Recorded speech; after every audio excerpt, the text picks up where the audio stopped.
And hello once again, everyone. It is I, your friend, Dreamer, the Sabaton Liam here, back with you once again for some more Call of Cthulhu. And to all my American and other friends, happy Friday the 13th. I hope you're all having a spooky one and want some and epic horror madness. I hope you guys are having a fantastic time zone, day, evening, wherever you may. I hope you have a good one. We are going to unmute and delve into. Am I unmuted? I am unmuted. There we go. Yeah, you are unmuted. Yeah. Hi. You are unmuted for real this time. Hello. Welcome! Hello, welcome to the Sacrificial Chamber once more. We are getting close to the end of this campaign now. And the gloves are coming off. Because there's countless horrors in this world that will be explored in other campaigns, but these ones need to be resolved. And that resolution, very likely, is going to be your violent, tragic deaths. But let's see how well you go. I will summon the music, and we shall begin. Where are you, music bot? I haven't used you in such a long time. I've forgotten how. There we go, there we go. Cock ambience playlist. Love it.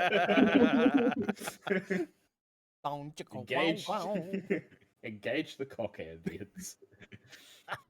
Always there for a bit of cock ambience.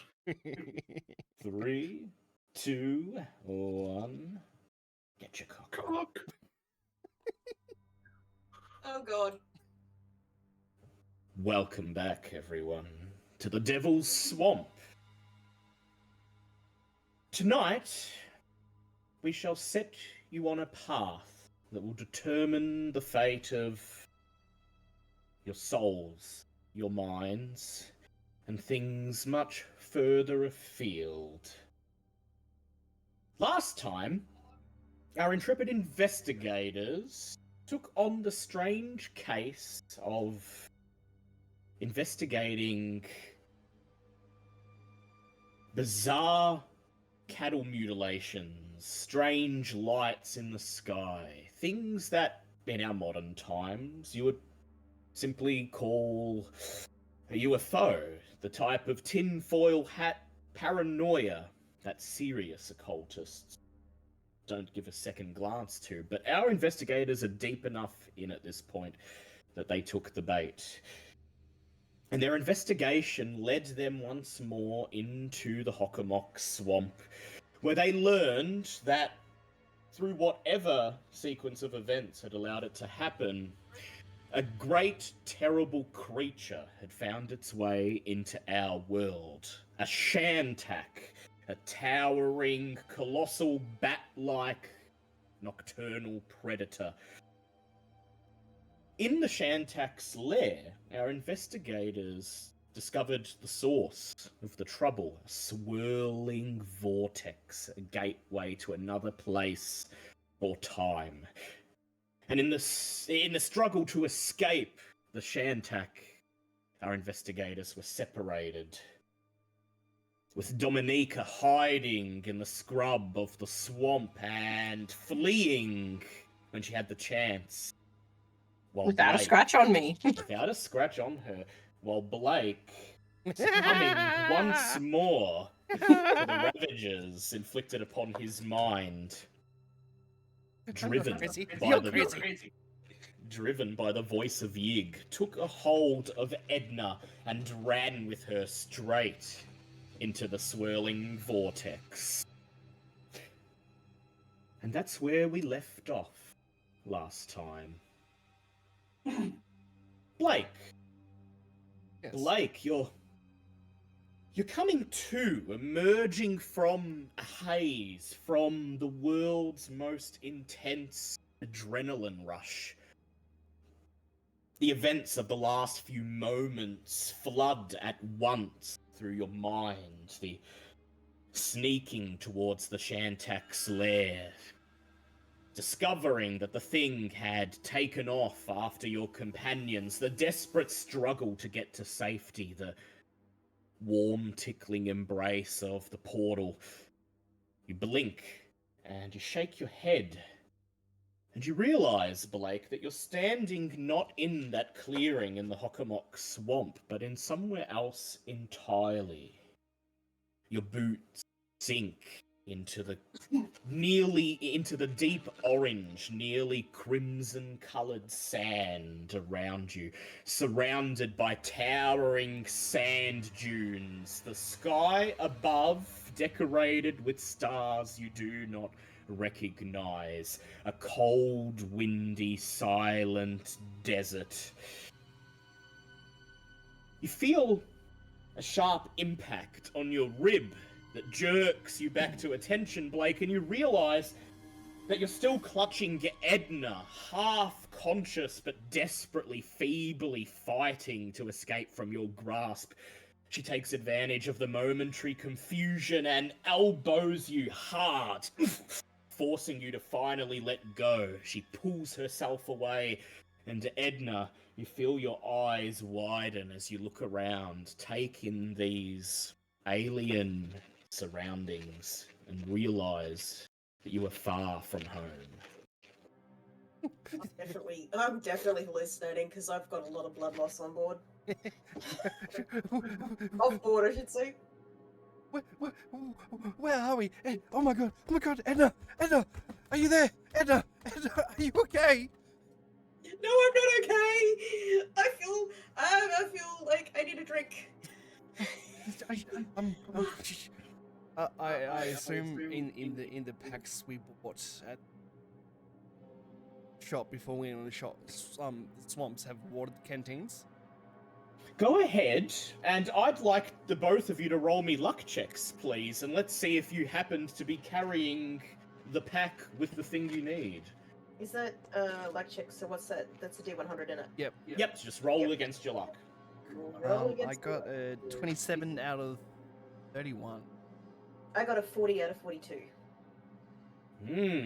Both pass. You rifle through your bags in a feverish haze, desperate to find the water canteens, and you both exhale loudly in relief as you find them.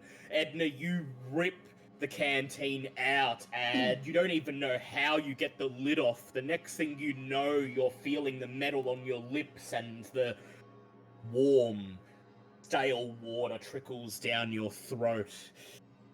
It's not as No. refreshing as it should be, but instantly you feel energy surging through your body. You feel yourself grounding. You feel your consciousness, which was wavy and inconsistent before, suddenly reassert itself. Nothing better than the hard stuff. I went searching for the bags, for the canteens and everything, and I noticed blood trails. Oh my god, Edna, you're bleeding, Edna. Are you okay? The blood thing didn't quite go unnoticed. Like, here, it's. I really feel that I really feel I need to sit down. I already am sitting down. I can't remember what I'm doing anymore. Do we know? I'm just gonna like lie here casually. Thud. Oh, what a world. Just collapse Dramatically, into the I'll just be dramatic. sand. Do we Just collapse to her knees in the sand and just stare ahead. Go ahead, Liam. do we know who had the first aid packs? Because I know we bought 2 or 3. With your luck check, I would say you're able to find at least some of the medical supplies in your pack. It seems that Dominica had the majority of them, but there's enough rolling around in the bottom of your bag. Some gauze, bandages, a half-full bottle of disinfectant that you might be able to do something. May I try to... No. Go ahead and make me a first aid roll. Right. That is an 80, and I've got 30 plus 38. No. Hey, I push that, please. May push it. Go ahead. I'm sorry if I end up prodding you or putting disinfectant in your. No? Okay, that is a pass by 1. Ooh. It doesn't burn as much now. Edna, you're sitting down and you're just staring, and the relief that the drink brought you is fading fast, and you feel yourself struggling to even stay awake. And then, before you know what's happening, you feel Blake shaking your shoulder to jerk you back to attention, and you look down and you see your wounds clumsily but satisfactorily bandaged and cleaned, and you regain 1 hit point. Ooh, I'm on 3 now. And any major wound you have is gone. Yay! Well, and it's not as good as tea, but I'm glad you're still here. Please, just drink up. We've got to find out where we are. Drink too much because this looks like we're in a desert. How did we get here? I saw you being attacked by that thing, and then something took over, and next thing I know, I've face planted into sand. Yes, well, that's what I'm about to do is face plant into the sand. I just need to lie down for a second. If we do that, I don't think we'll ever wake. So Blake, Yeah. while she takes a moment to compose herself, what do? Do you stay with her, or do you take this chance to just get a sense of where you've ended up and see what's around? I don't want to go too far away. Assume there's a higher walk up ground. Yeah, it takes a few minutes to hike up the dune. It feels, even though it's sand, it feels like solid rock, like you're cresting a hill. When you reach the top of the sand dune, you squint, you look around, and I'd like you to go ahead and roll a spot hidden for me. Sweetly. Spot hit at 80. Let's go. That is a 6. So that's a that's a hard pass. Your heart sinks as the first thing you see is that the desert seems to stretch on infinitely. Sand dunes as far as you can see.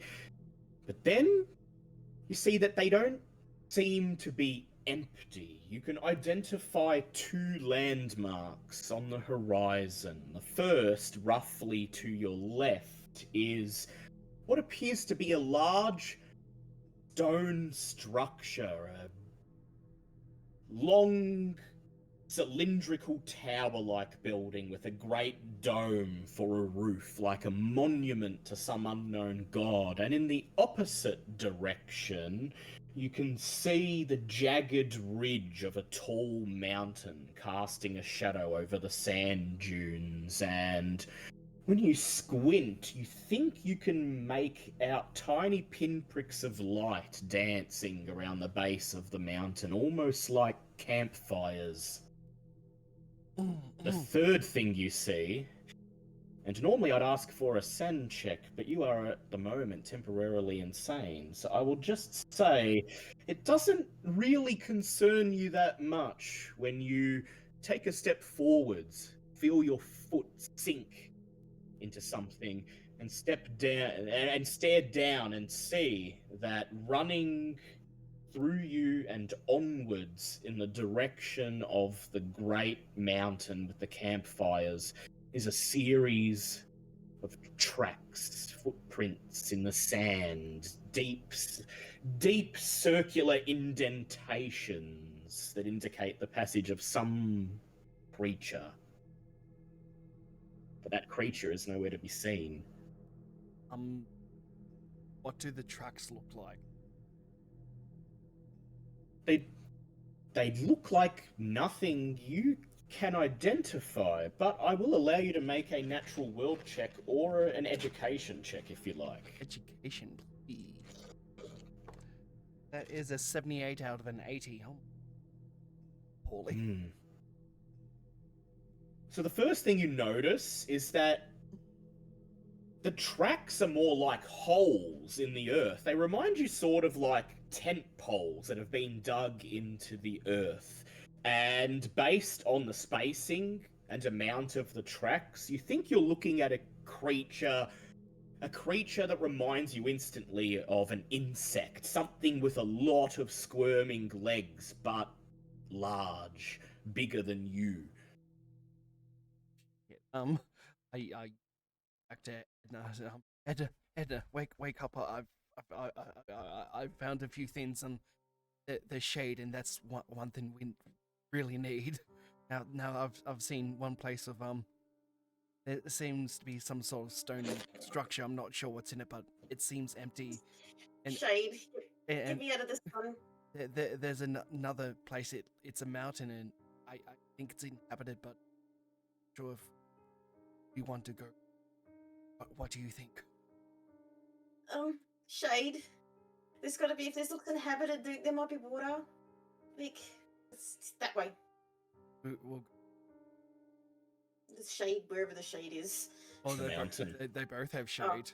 Well, yeah. Well, one's a big tower-like building, but the other one is the mountains, like casting shade over a large portion of the desert. It seems like someone is living there.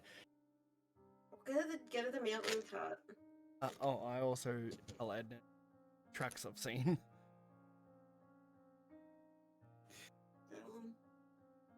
Right now. Heading towards the mountain.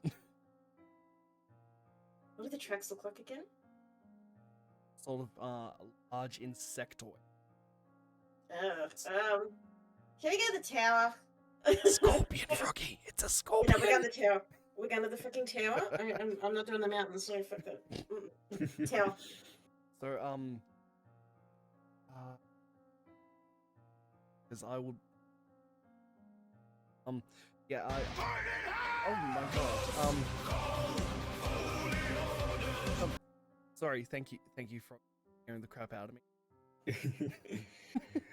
me. I'd like to do a strength check to hoist How much is your strength? 60. And how much is your size, Froggy? My size is 40. 40. Yep, so no roll needed. You help her up onto your shoulder, and you walk a bit slower with her in tow, and it takes a solid 10-15 minutes to hike up the sand dune, but you're moving slowly and carefully and safely. So you're headed towards the tower? Yeah, tower. And Fuck Froggy, scorpions. Froggy, as your eyes focus on the monolith in the distance that Blake is pointing out to you, you feel this sudden, unexplainable sense of dread. Can we As go if- to the mountains now? We can eat scorpions. Let's go. I don't think I like the tower anymore. The tower sucks. What's the distance in between them? They're on the horizon, so it's going to take at least a couple hours of walking, you'd think, to get to either one. Yeah, where do you want to go at? We need to get. Hang on, I'll continue on with it. So how badly sense of dread am I getting from the tower? Would you? At the moment, it's just sort of very foreboding. You're just seeing, like, imagine this big expanse of sand, and then this tower at the very center of it, taller than anything, so tall it seems like a giant's finger grasping for the sky. It just looks unsettling, but there might be something to it. Would you like to go deeper, see if your intuition warns you of anything? Yeah. What am I gonna roll for that? Power. Go ahead, please.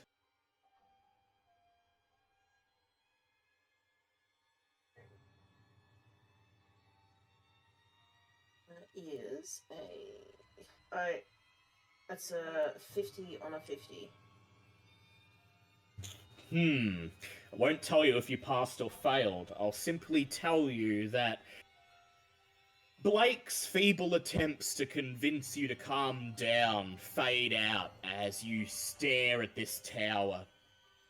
You suddenly realize that you're transfixed upon it, that you've been staring at it for what feels like minutes. And in the very back of your mind, this primal, instinctual animal fear tells you only danger awaits you there. The same intuition that alerts a mouse to a skulking cat. Oh. Scorpion or tower? Scorpion or tower? I can eat the scorpion if I shut my eyes. We go to the scorpion. Let's go to the mountain. Well, we don't know it's a scorpion. I don't hear them in mountains. I don't want to go near the tower. I don't like the tower. I just leave me here and let me bleed out. If we're gonna go to the tower, I'll be good.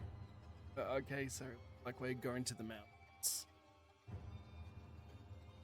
And so you hoist her once more to your shoulder and begin to hike. You're not sure which way to go, Blake. Edna doesn't seem to be all that with it at the moment. You're uncertain as to whether she's delirious from blood loss or whether she's actually having a reaction to the place you are. You decide for now might be best to get her to civilization, and so you hike onwards and onwards, cresting the next sand dune and the next after that. Hey, Froggy and Liam, I'd like you both to make listen checks for me, please. Listen. Oh god. Always you lose where up. It's under library. Down the middle. Oh, thank you. Oh god, yes. Well, that's a fail. That's a That's a 95 for me. Would either of you like to push? Oh, yeah. Let's try. Okay. That's a 32. That's a fail from up. Oh, that is a 4. Ooh. Ooh, you're lucky. So Edna, you're sort of drifting in and out of it. You're still recovering from that blood loss, and there's moments where you're aware of where you are. There's times where you're tuned out, still focused on that tower and that ominous visceral warning it seemed to project. And here and there, you become aware of the things that Blake points out. You see the tent pole-like tracks in the sand, but you barely register them. And then suddenly you're jerked back to reality when you hear a scream. Ah! Did you hear that? What was that? What? I heard nothing. There's a scream. There's a scream. I Where? hear a scream. Over that way. She points to the right, quite a bit a ways off course. What should we go see if it's someone else in trouble? Yes, we're going to see. Somebody screamed. We gotta go that way. Oh, okay. Yeah, you need to start streaming. Yep, okay. See. You're leading me. I'm delirious. She's just... She digs her fingernails into your arm, Blake, and it draws blood, but you don't feel it because things are so tense. You're not sure whether you're helping her walk or dragging her, but the force of her personality prevents you from doing anything other than checking out that scream. So you take one last look at that jagged mountain ridge, at those dancing lights that seem to promise safety, and hike over the dune to the right. As soon as you reach the top of the dune, you both feel your mouths drop open. I would like you, Edna, to make a sand check for me, please.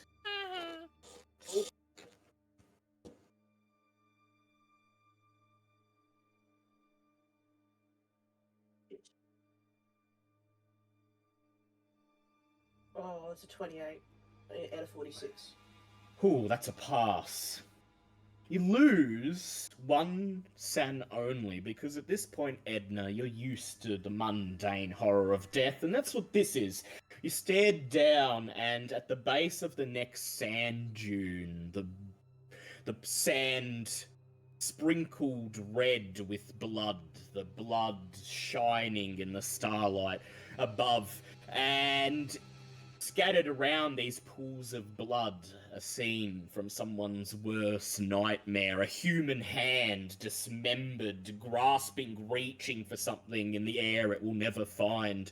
Another hand, a few feet away, stuck forever, gripping for something to drag them to safety. Shreds of leathery skin flapping in the night wind here and there, and a trail of blood leading into a small rocky alcove just to the right of this chaos. Just grab that hand over there. Some guy's definitely going to be needing that in a minute. Is there anything else around, or is it just scattered body parts? Seems like just the scattered body parts that you can see, but there seems to be a trail of blood, the splotches of blood. They don't make an actual blood trail for you to follow, but the way they're scattered here and about, they seem to lead towards this little rocky alcove at the base of the dune. And you have a feeling that the owner of these particular body parts may have dragged themselves to safety there. Let's go look. Okay. I don't know why I'm suggesting it. I want Zach. As you reach down and you touch the hand, Blake, it is still warm. Skin warm to the touch. You lift it off the ground. Drops of blood splash onto the sand, and then you slide this bloody, fleshy parcel into your bag. And That's then, going to be handy later. Blake, are you still leading Edna, or Edna, are you going to? Are you, for whatever reason, going to be the one who checks out that little alcove? I'm staggering. Yes, Corinne. So that means Staggered. Blake, you're the one. You're leading her. You get there first. Edna staggering close behind you.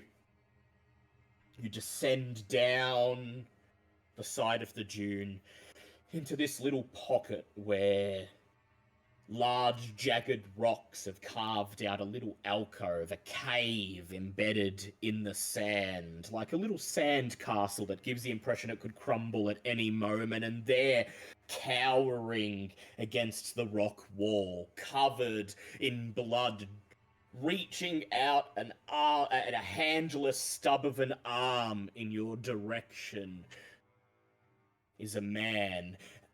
And when you see him, Blake, the first thing you see is that he is not human. His face wrapped in rubbery, leathery skin that doesn't look real, that looks like a fake Halloween costume, and his face more canine than human, his snout elongating, wicked sharp teeth dripping with saliva.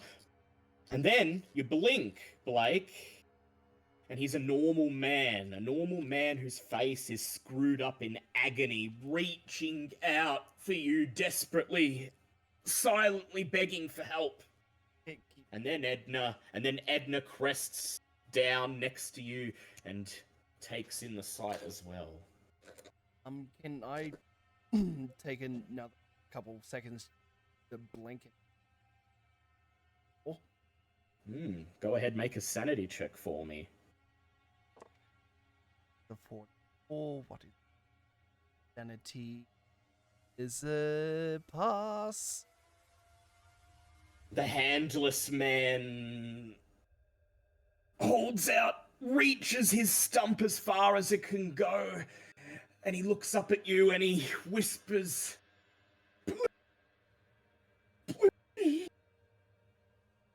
You're breaking up, buddy. he whispers, please, please.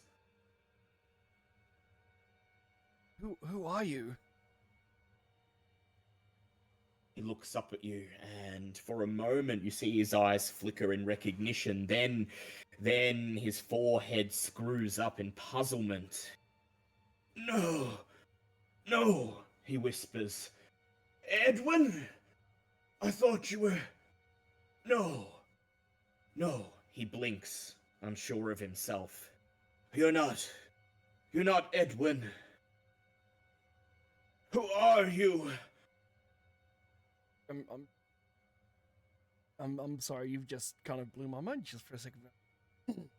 I just kneeled down a little bit. You know Edwin?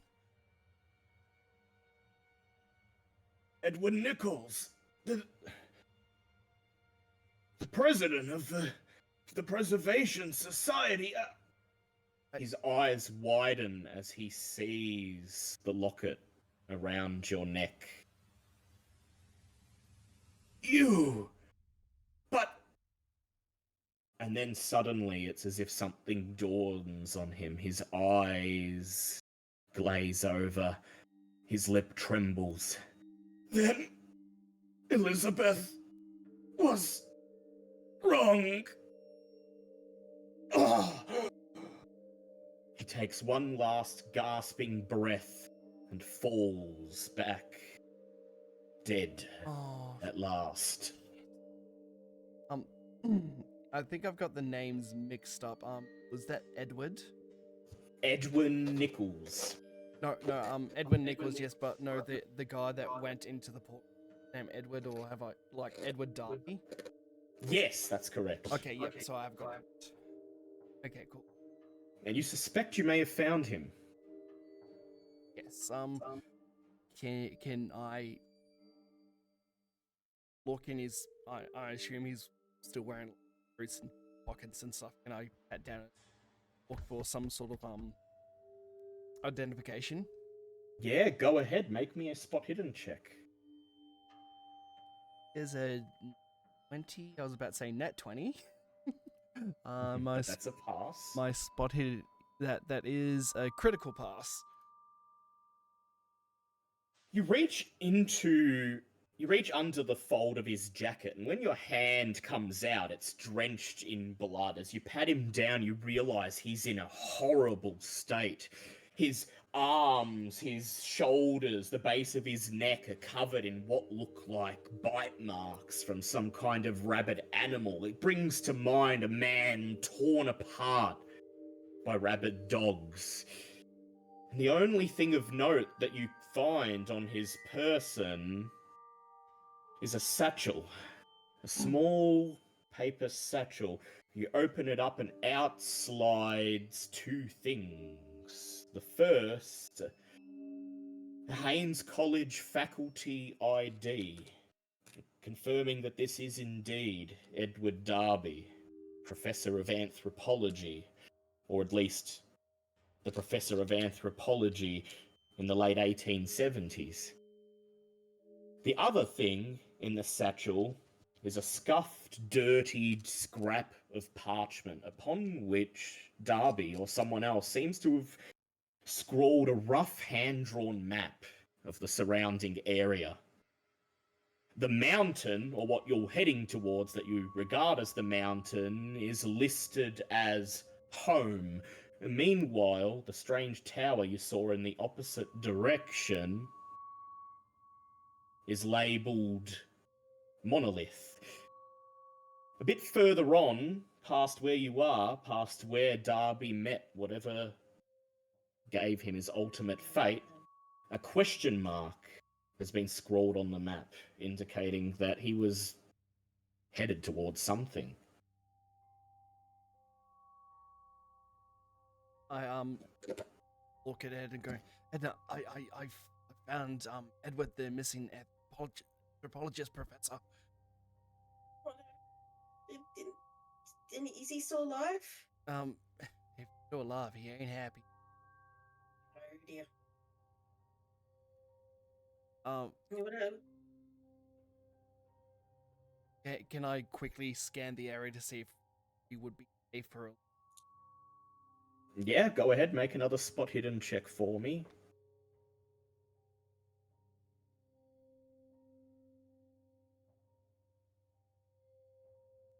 No, that's a normal part.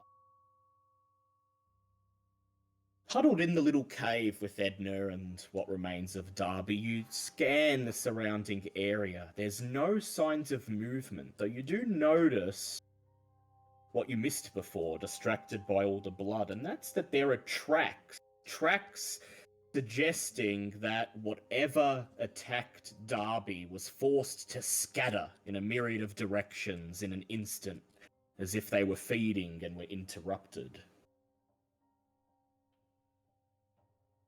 Relay that to Edna. And I don't think we should stay here. Whatever is feeding on Edwards is going to come back. I feel like a little fish in a very big pond. I did find this map though. It says that place in the mountains we saw. It's labeled as home. It's where he could have been living. Let's go to the mountains. If he's labeled at home, there's water, there's food, there's shelter. He could also have information. Let's go. Hopefully, something more to patch you up. Blake? Yes, let's definitely go. Yes. Yeah, Edna's still, in your impression, not entirely understanding of the situation she's in yet, and that makes you think she needs help. If Darby thought it was safe, it's worth trying. And so you help her back up, hoist her towards your shoulder, and just as you're about to begin the arduous trek, I'd like the both of you to make listen checks for me, please. Okay, that's a 6. I passed it. Yay. It's 6. That would be a critical. So yeah, critical Great. pass. A 3. Yay, Yes, it's both critical for me. Yeah. You hear the sound of crunching sand, a footfall, then another, then another. Someone or something is cresting the sand dune, about to reach the top, where they will see you. Okay. Okay, we can eat. Hide in the cave. Did we leave the cave yet, or we? You're still sort of like, just like about to step out of it. So, Edna, did you? Mm-hmm. There's something coming. I don't know what. We have 2 options here. Take our chances hiding behind a rock. Oh, I don't even know. This is We're not gonna Easy. with me the way I am. We're not gonna outrun it. you're right. So we find a new huddle and get out. What would be better, shitty or? Depends. Do you want to let them get close enough to stab, or do you want to be able to shoot them as they come down? Yeah. Yeah, well, I ready the handgun. You cock the gun, raise it, shaking in your hands, and wait to see what is about to emerge at the top of the dune. There's another crunch, and another, and another, and then whatever's on the other side crests the hill, and you lock eyes, and you gasp as Dominica stares down back at you. And that's where we'll leave you guys for the moment, because we have another side of this little story that needs filling in before we continue. So, Blake and Edna are missing. Dominica fled for her life, and she got away without a scratch. But nobody's seen Blake or Edna in days. And Dr. Nichols is beginning to fear the worst. And so he's called in outside help. And an hour into our session, or thereabouts, we can finally introduce our new player. Welcome, Archer. Please introduce yourself and tell us about your character. I'm Archer. I'm Chaos Gremlin. I'm huge horror nerd. I've been a fan of the Cthulhu mythos since... Fuck, when did my granddad first read me Call of Cthulhu? Far too young. And my character is a three-way cross between John Constantine, Columbo, and Edward Carnby. Edward Carnby, nice reference. So, yeah, think shabby, quick talker, knows enough about the occult to get him into trouble, but almost not enough to get him out of trouble. And yeah, that's about it. Well, Edward Carnby, let's pair you up with your Emily. So, you are an occultist, but in polite company, you refer to yourself as something of an academic. And when the layperson asks what it is that your particular field of expertise happens to be, you are usually very vague. Yeah. Folklore's another word that gets tossed around. Mythology, things like that. Legends. But the people who know what you do know you well, and you have a reputation for being the one to go to when there is a particular problem that needs to be solved, when traditional lines of inquiry have tried and come up with nothing, and when an expert on the archaic, arcane, and esoteric is required, your phone number is the one that people ring. And so, as far as you're aware, you've been contacted by a man who introduced himself to you as Dr. Edwin Nichols, a academic of an undefined discipline from Haynes College in Bridgewater, Massachusetts. A town that is, well, quite a world away from Arkham and Miskatonic.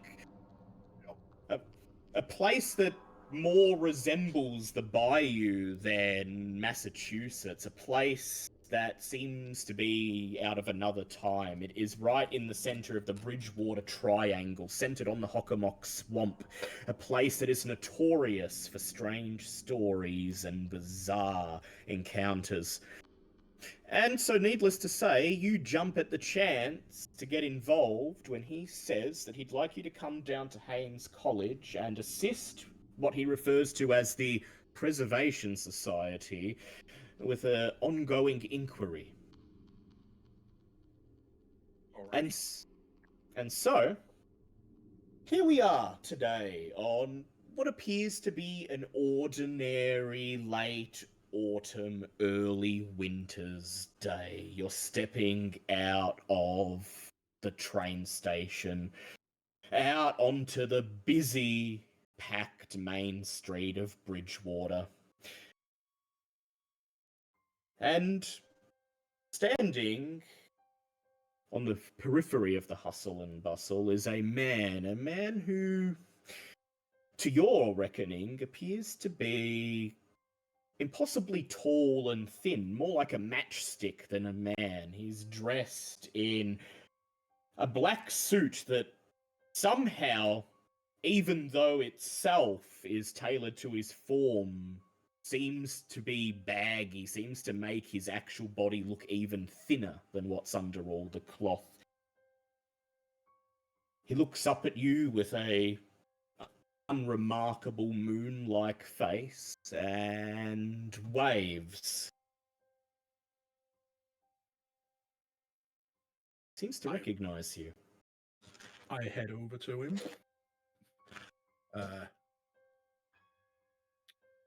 Can I like do a spot hidden, see if I know anything about him, Yeah, or if I can see anything about him? you're quite used to things being a little bit off in this line of work, so you trust your Yeah. instincts. Go ahead and roll a spot hidden check for me.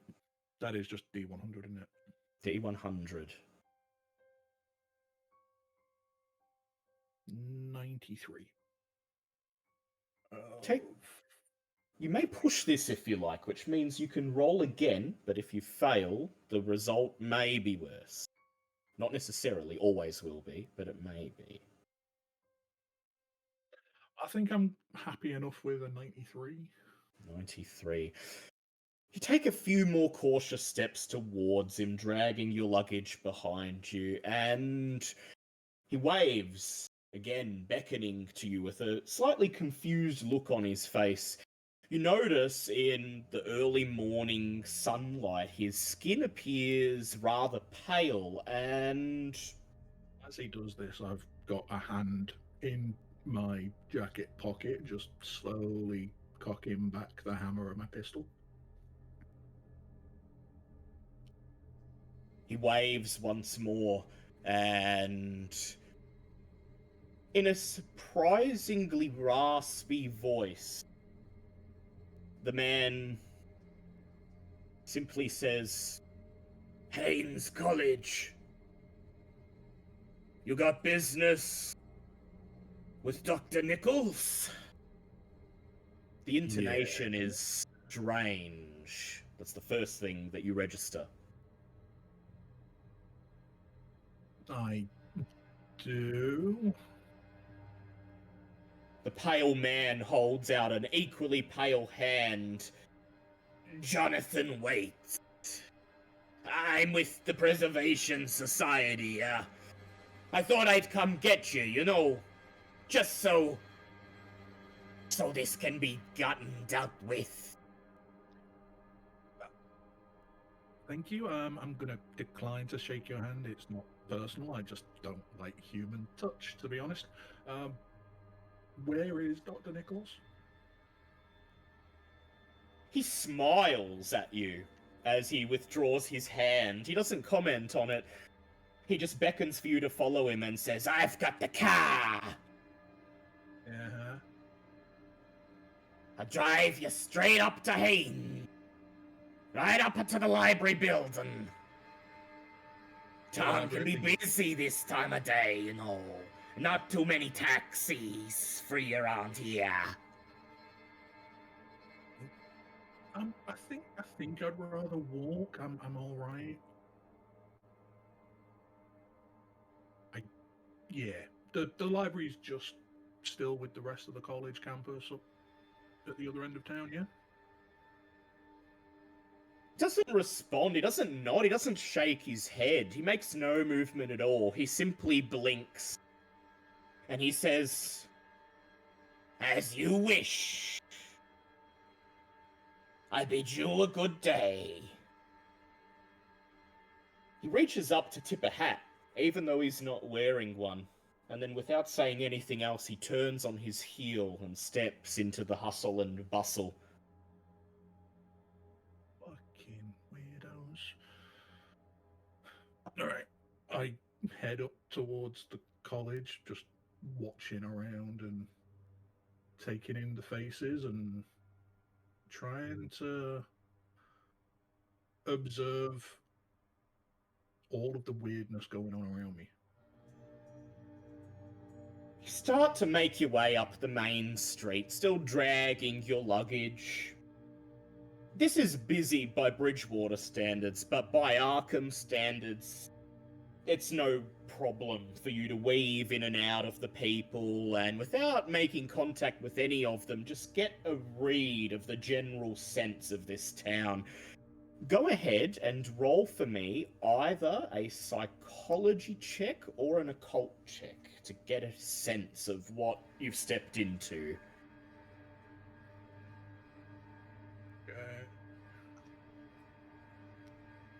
76 of 35. Right, I rolled a 76 for my occult check of 35 plus 5%. That's 40. Right, my occult is 40 with the 5%, and I rolled 76. So you can push that if you like, or you can spend luck to bring it down to a 40 and pass. It's up to you. Or you can accept your roll as is.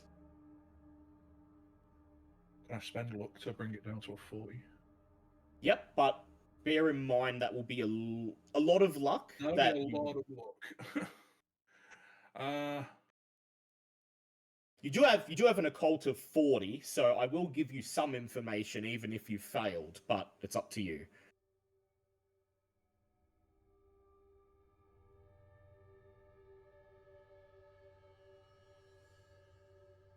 I'll take it as is because I'm still just coming into this fresh and not entirely sure. So it factors in he'd be basing it on things that he's experienced before. So, you're new, which means you notice something that the rest of the investigators may not. Something that they may have simply become used to over time, and that's as you make your way down the main street. You can't help but notice that there is a sense that this town is resigned to itself. Nobody makes eye contact with you. All of the businesses, even the ones that are open, look dark and dusty and barely occupied. The whole town seems to be in a state of depression, as if it's waiting for the inevitable, as if it's realized there's nothing it can do but be along for the ride. Christ, it's like being back in the shipbuilding quarter of Liverpool.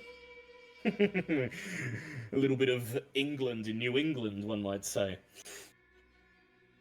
Eventually, you make it to the Haynes College campus. It truly wasn't that far from the train station, and it's the dreariest college campus you've ever seen. If Arkham was ever this dead, it would be shut down. You stroll through the grounds, which should be serene, but to you are eerie, vast open quad with only a single student seated at one of the tables, poring through a book, a long tree-lined lane that leads to the library building, where the shadows of the trees seem to reach out and try to grab you as you walk past. You enter into the library and you're greeted by a bell and a tired-looking librarian who frowns as she sees you. Immediately gets the sense of what kind of person you are, and points to a little reading room up at the back past the empty, heavy aisles. The Preservation Society meets in there, sir.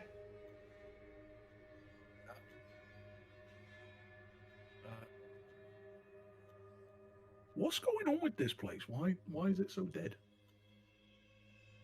She looks up at you, puzzled. She takes a look at your dreary suit, your suit that is shabby and ill-fitting, and the scuffed leather of your third-hand luggage that you're dragging along behind you. And she says, nothing much. It's down on hard times is all, and I think you seem to know what it's all about in hard times. Yeah, this is beyond hard times. Where are all the students? She shrugs. In class, elsewhere. Not really much drive for people to study when everything in this town seems to be some flavor of weird. Only students who come here anymore are the ones who want to look into all the folklore and all the weirdness. Everyone else goes up to the city. Town's on its way out, son. Only reason it's still around is because of types like the Preservation Society. At least their weird stories put us on the map. Fair enough. I make my way back through the library stacks to the reading room. The little door open and step inside to the meeting room of the Preservation Society. It's not much of a room, it's not much of a meeting room, just another section of the library, yet more heavy, thick tomes adorning the shelves. The only thing that makes you think of any kind of meeting is the table in the center of the room, covered in stacks of files and papers and maps and cardboard boxes. And there you see two people, a man and a woman. The man, who you instantly peg as an academic, stands up, he holds out his hand, and he says, "Ah, you're here. I'm Dr. Edwin Nichols of the Preservation Society, and this is Dominica. She's one of our members, our most senior currently. As much as it pains me to say that." I do shake his hand, and I'm like, "Well, who was? Pleasure to meet you. Who was the lanky fella you sent to the train station?" Raises an eyebrow. Oh, well, we didn't have anyone to send to the train station to collect you. Yeah. All right, that's all I needed to hear. Thought so. He looks over at Dominica and he says, "You see here, the man knows his line of work. Don't worry, Blake and Edna will be dealt with in no time at all. Let's quickly make our introductions and we'll get to the matter at hand. I am, of course, Dr. Edwin Nichols." He gestures towards Dominica. "Please, Dominica, if you'd like to give the man a rundown of what you do for us here." Archer, what was your character's name? Al. Al. Oh, yep. He hasn't actually introduced himself yet, so don't I haven't worry. actually introduced myself yet. No, Yeah. but Oh, okay. Well, my character's like, I'm Dominica. I was brought into the Preservation Society when my sister Florence died on one of the jobs, and I am basically just here to take her place and figure out how to possibly save her, maybe. you have a lot of people die on the job that you think you can save after the fact. I'm not sure. This is my first time actually out in the field. I'm usually just a curator. Okay. All right. So, Doc, you've got a librarian, and you've asked for me. What's going on? Right, well, at this, Dominica exchanges a look with you, and then Dr. Nichols leans in and he whispers so that only you can hear, "How much do you want to tell him?" I just say in my normal voice because I don't know why he's being so sus. You're the one that brought him in here. Wouldn't you want him to know everything? I would like you to just make a quick persuade check for me. Not that you're trying to convince him of anything, just to see what it will do with him. Oh, well, fuck. What is my yeah, no, can I push that? Yeah, go ahead, go ahead. Okay, that's better. 47. Persuade is 55. Nichols raises an eyebrow. What? No, you brought him in, didn't you? No, you brought me in. I have a telegram here that says it's from Dr. Nichols. He reaches asking out. asking me to come and help find some missing people. So, what's the situation? Reaches out, he Sorry, takes- what was your name? You never introduced yourself.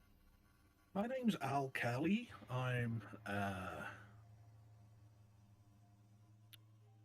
an investigator of sorts. An investigator of what specifically? Specifically, the occult, the esoteric, the chthonic, different eldritch entities, history, anthropology, ancient language, folklore, mythology, legendary artifacts. Oh, and, supposed magic. Would I have somehow known his name from what I do with my other secret society Yeah, thing? Well, I assume your occult skill is at least 40, right? My occult is 80.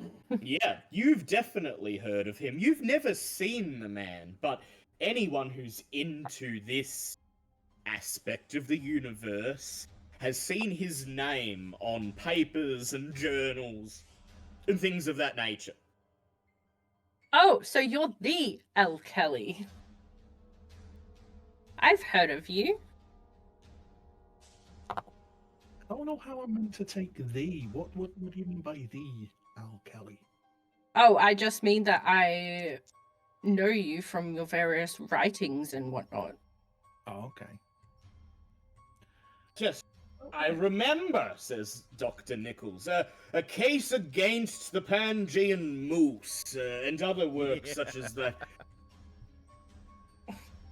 Anyway, yes, I remember now. I did. I sought out Al. I sent word to my counterpart at Miskatonic suggesting that they put me in touch with somebody who can help us deal with what we're currently embroiled in.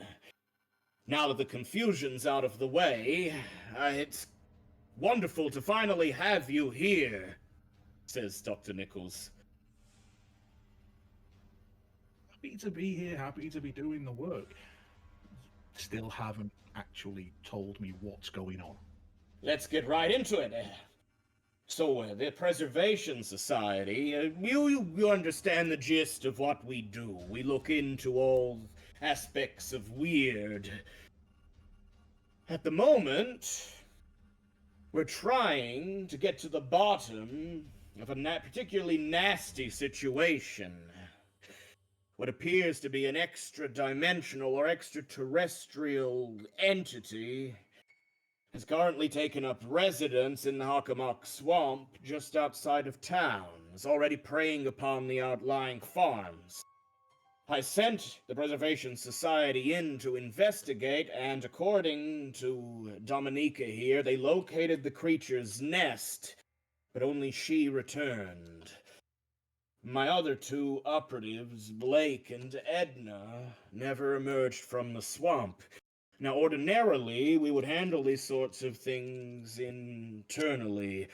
I was going to tap some old contacts, and we would work out a way to make another expedition into the swamp to rescue them. But something more concerning. I think you're leaving out the biggest picture here. Oh, then by all means, says Dr. Nichols, leaning back in his chair. Wait a minute, hang on. Did I see the portal? I don't think you did. I think you only saw them go into. Oh yeah, she did. Yep, she saw it. She saw like the light of it, but she didn't get close enough to it to feel it. So I know that they went into a portal. Well, you know they went in the vicinity of the portal, so you assume that that's where they went. Okay, so then yeah, I just explained to Al Kelly basically exactly what happened. I'm just going. Sorry, I'm just going through my notes. They went in to the creature's nesting site, and then went through a portal. A regrettable set of circumstances, I admit, says Dr. Nichols, shaking his head. Dr. Nichols, you're in charge of this Preservation Society, yeah? Nominally, yes. And you didn't tell them not to go into strange light sources beforehand? He sighs. I mean, it wasn't exactly like they had a choice. I went one way, the others went the other way. We thought, because we were being attacked by this flying, what was it again? Some kind of flying creature? According to the notes we have on hand, we're referring to it as a Shantak. What did it look like? Did I write that down? The big Betty thing. Yeah, it's a little big black bat thing. Describes the creature, mostly resembling a sort of bat, but not human-sized? quite a bat. Almost greater than human-sized, vaguely resembling a bat, but almost certainly nothing of this earth. Yeah, so basically Edna got off shot off a critical hit on it, and we tracked it down to its nest.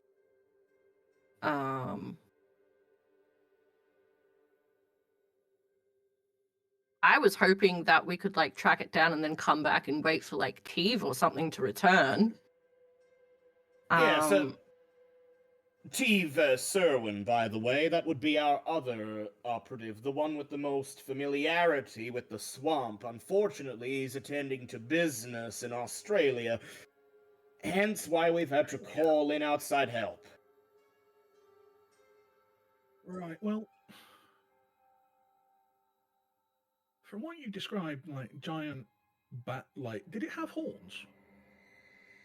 It did have horns. So it's a Byakhee. A horned bat-like creature, Dr. greater Nichols. than man-sized. Dr. Nichols frowns, he shakes his head, and he says, "There's no way to be certain without laying eyes upon it, but poring I'm over sorry, the old notes." Dominica laid eyes on it. Sorry, what was that? Yes. What she described is a Byakhee. But I'm Which means- unwilling to say either way without seeing it myself. In this line of work, as you most know, it is best to keep an open mind. No, in this line of work, it is best to go on what you've experienced, what you've seen, and Occam's razor. Do you have any points in the psychology skill, Al? Psychology. No. However, you do have enough points in occult that I will tell you that you don't have a reading of this man as a man, but how he seems to be handling the running of a group that purports to investigate the supernatural is, by your estimation, ill-advised at best, grossly incompetent at worst. And the man seems to be, in your estimation, utterly unaware of this fact. Dr. Nichols, can you give us the room and we'll get to work in trying to figure this out, please? Because I'm likely to lose my temper with you here, to be honest. Right. Well, I thought you would like to start by going over Blake's belongings, his room, maybe get... I would like to start by talking to people who were there. You weren't there. You didn't witness. Then it will be Dominica then, he says. Tell you what, he reaches into a pocket and he pulls out a little key on an iron ring and he gives it to you. I'm assuming you'll want to talk somewhere private. Blake actually has a room here at the university. As he's not present, you might like to go there to remain out of earshot. Excellent. I presume his artifacts are still there? His personal effects have been left as they were. Nobody's been in the room. Excellent. If I need your misguided advice, I will come looking for you. Thank you. He gives you another look, and you're not quite sure what to make of it. You're not sure whether it's a look of contempt or dislike or just amusement. But you beckon for Dominica to follow you, and the two of you, a few minutes later, find yourselves in the dormitories in front of... Well, that's up to you, Liam. We'll get to you in a moment. In front of Blake's room. completely unremarkable, indistinguishable from the other rooms in the dormitory. No indication that the man who resides here is now in a different reality, has peered beyond the curtain multiple times, and it has peered back at him. Right. Al, is there anything you'd like to do before you enter Blake's room, before you sit down and have a proper discussion with Dominica? I'd like to try and get a sense of if there's anything mystical about the room and about the doorway into the room. Any like potential warding The craft. ghost of Blake. You can make a power check for me, please, to see if you sense anything. But if you'd like to look for like material evidence of the supernatural, you can roll occult.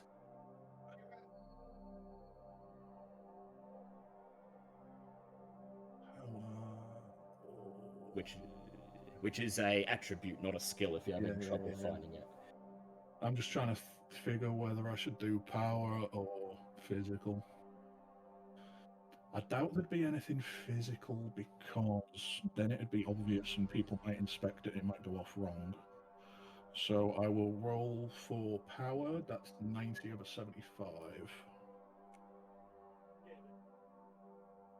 I don't know if that's a pass or a fail. I will say, as you approach the door, your keenly attuned senses, honed by years of expertise, do pick up something, only fleetingly for a second, like static electricity momentarily clinging to your cheeks, and then it's gone. Okay. How can I investigate, considering I've felt that? You can. I search for any physical signs around the door or the wall immediately around it. Go ahead and make an occult check for me. How long is this all going for? Do I notice what his... Yeah, you're there. You can do whatever you want if you want to assist, or you Like- can stand back and let the idol work. It's up to you. Like, I'm just thinking, like, it's just Blake's room. Why are we investigating? 50. I rolled a Yeah, 50. because Al checks everything. He doesn't know what he's Paranoid walked boy. into. So, Al, It's not paranoia if there's a demon going to eat your face. Okay, Dean. Al, you notice something that you're not sure is significant or not. There are marks at the base of the door, scratches in the wooden floorboard, and a couple of scuff marks on the doorway itself. It almost like someone's looks tried to force it. that, or it almost looks, based on like how straight the marks are, it looks almost as if somebody has tried to scratch or carve a line around the whole doorway, but they haven't managed to succeed, as far as you can tell.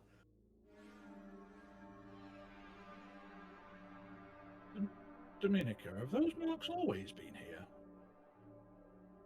To be honest with you, I've never actually visited Blake's room before. So I couldn't tell you if they've always been here or if they're new. Do you want to take a look at them, Dominica? Yeah, what would I roll? Yeah, go ahead, make an occult roll of your own. It'll add on to his. Occult, yep. That's a 23. You kneel down, you examine the lines as well, and you think Al's right. These markings are not wear and tear. These are deliberate. Someone's either tried to force the door, or more likely, in your opinion, it looks almost like someone's tried to carve a sigil or magic boundary into the door as if to separate it from the rest of the building. Ooh, okay.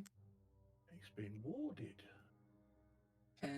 and we figure out what type of ward it was attempting to be, or don't some know kind that. of. You don't think there's a way to tell that without knowing what spell was used, but you get the sense that, yeah, something has been done. Right. Was he trying to keep something in, or trying to keep something out? That's the question. I Hmm. take the key and carefully and slowly, thinking non-hostile thoughts, open the door. Click! The door unlocks, and then, taking one quick glance over your shoulder, you reach out and turn the handle. The door creaks open, and Blake, what do they see when they open the door to your room? Oh, they see a bunch of research papers, some occult, some not. And they find it depends where they're looking actually.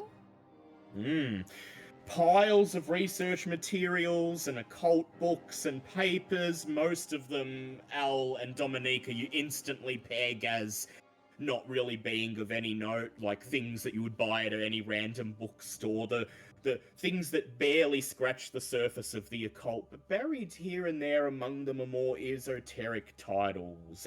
The Anthropology of South American Tribes, a book that catalogues many different species of serpents, and the only other thing of note in the room is the desk pressed against the wall next to the bed, an old-fashioned wooden writing desk with the lid pulled down. Does Dominica know about Blake's affliction? She does, yes.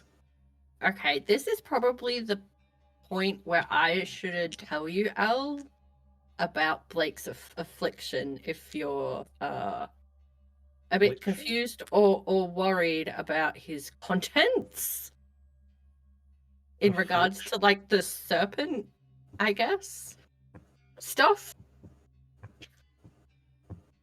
Okay, I'm assuming he's either a reptile fan or big into ancient Egypt.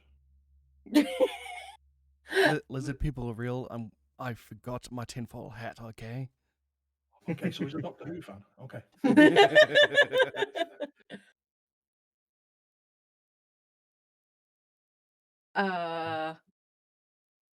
What affliction? His like possessed? Is he possessed? He's possessed. No, it's not possession. No, it's not possession. He's taken over. What? Well, I guess Dominica, like, you don't really know how it works, so I guess, like, possession, taken over, these are both equally valid terms.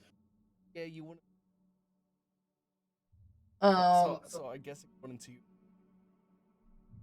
So, Possessed of some kind by a yig? Al, do you happen to have any... He's serving a yig? Sorry, what was that? In service to a yig? I would say so, yes. Okay, he's a Renfield.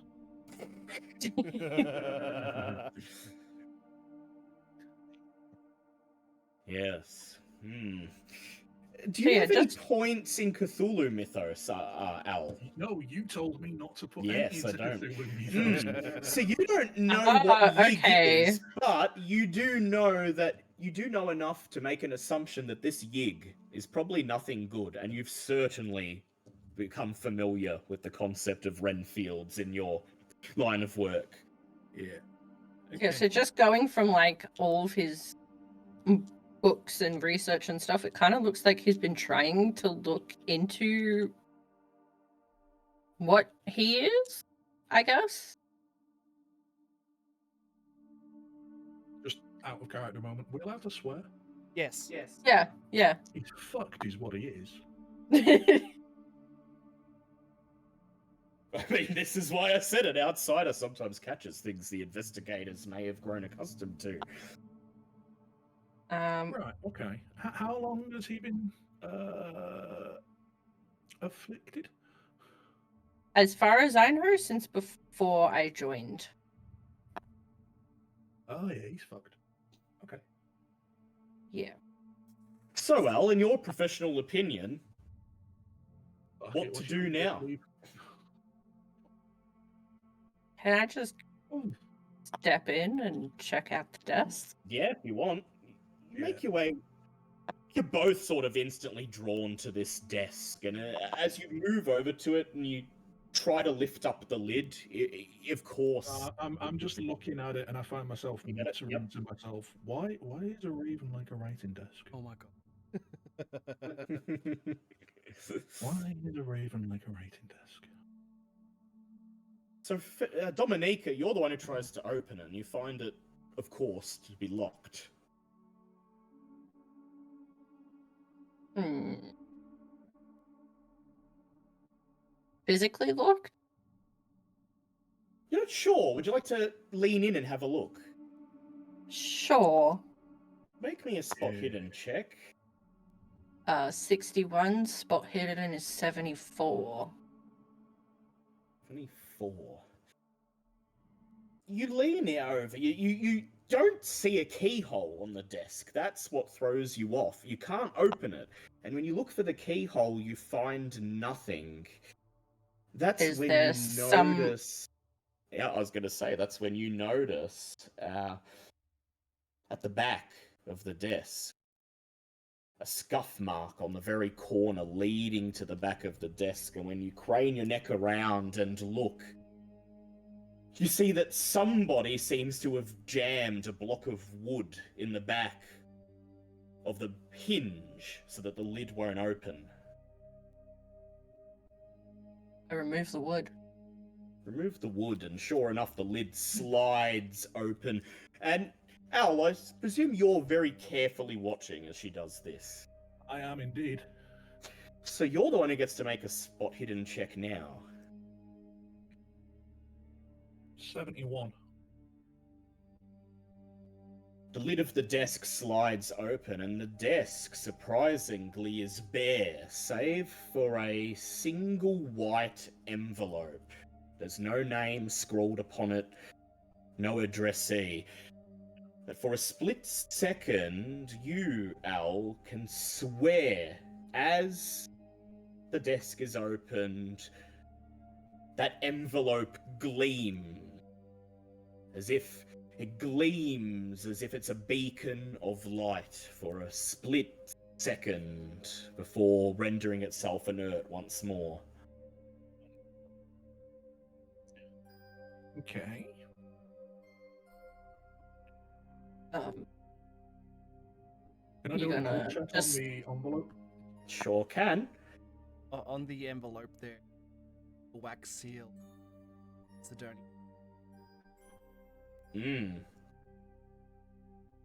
Or what's the last name of your family? Bolevsky? That's it. So as Al reaches out to take the envelope and he lifts it up to check it for any occult signatures, you, Dominique, catch sight of the wax seal. Your family's That's my emblem. family crest. What is Blake doing with a letter with a family crest of mine? I snatch it out of Al's hand. Al, do you let her snatch it?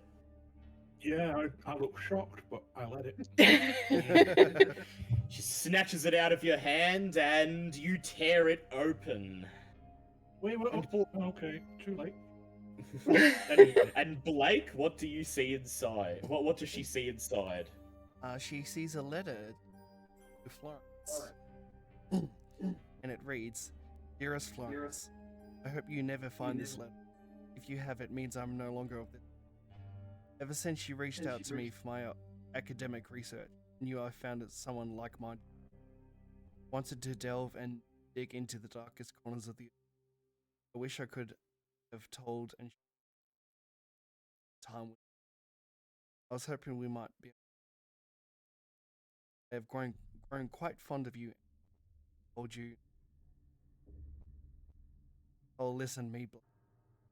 There is an old book tucked under my bed under the floorboard.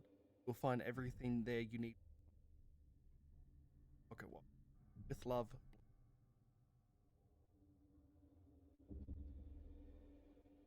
Hmm. Oh, he's dead then. I reach under the bed and find the loose boards and And sure enough, pull it's out the book. there. And the featureless tome is extracted, and Blake's been kind enough to leave a ribbon right at the place that is most useful. You open it up. I do a history check on the book, see if I know anything about its past or where Yeah. it came from or its provenance. Yeah, go ahead. Go ahead. So it's a. Come on, stop rolling. Settle on a number. Settle on a number. 47 of 44. 27 of 44. Very nice. That's a pass. So you leave Dominique. She's just standing there. Dominique, you're just like clutching the letter, sort of processing it. You're only vaguely aware of Val still tossing the room. How you peer down at this book. Its cover and spine featureless, no clue as to what the book contains. You begin to flip through it, and based on the language used within, the style of printing, you get the sense that this book is quite old. It seems to, if you had to pick a rough time period, you'd place it somewhere around the 11th or 12th centuries, high medieval. It seems to be a book written for what you would consider essentially your own medieval counterpart, a book for ghost hunters, witch hunters, devil hunters, inquisitors employed by the church. A quick scan of it tells you that most of the information is either outdated or unnecessary, but there are a few scraps here and there that seem to contain genuine supernatural insight, particularly a set of instructions that Blake has marked towards the back of the book that would allow one to create an artifact known as an Elder Sign, which purports to grant protection to its creator and wearer.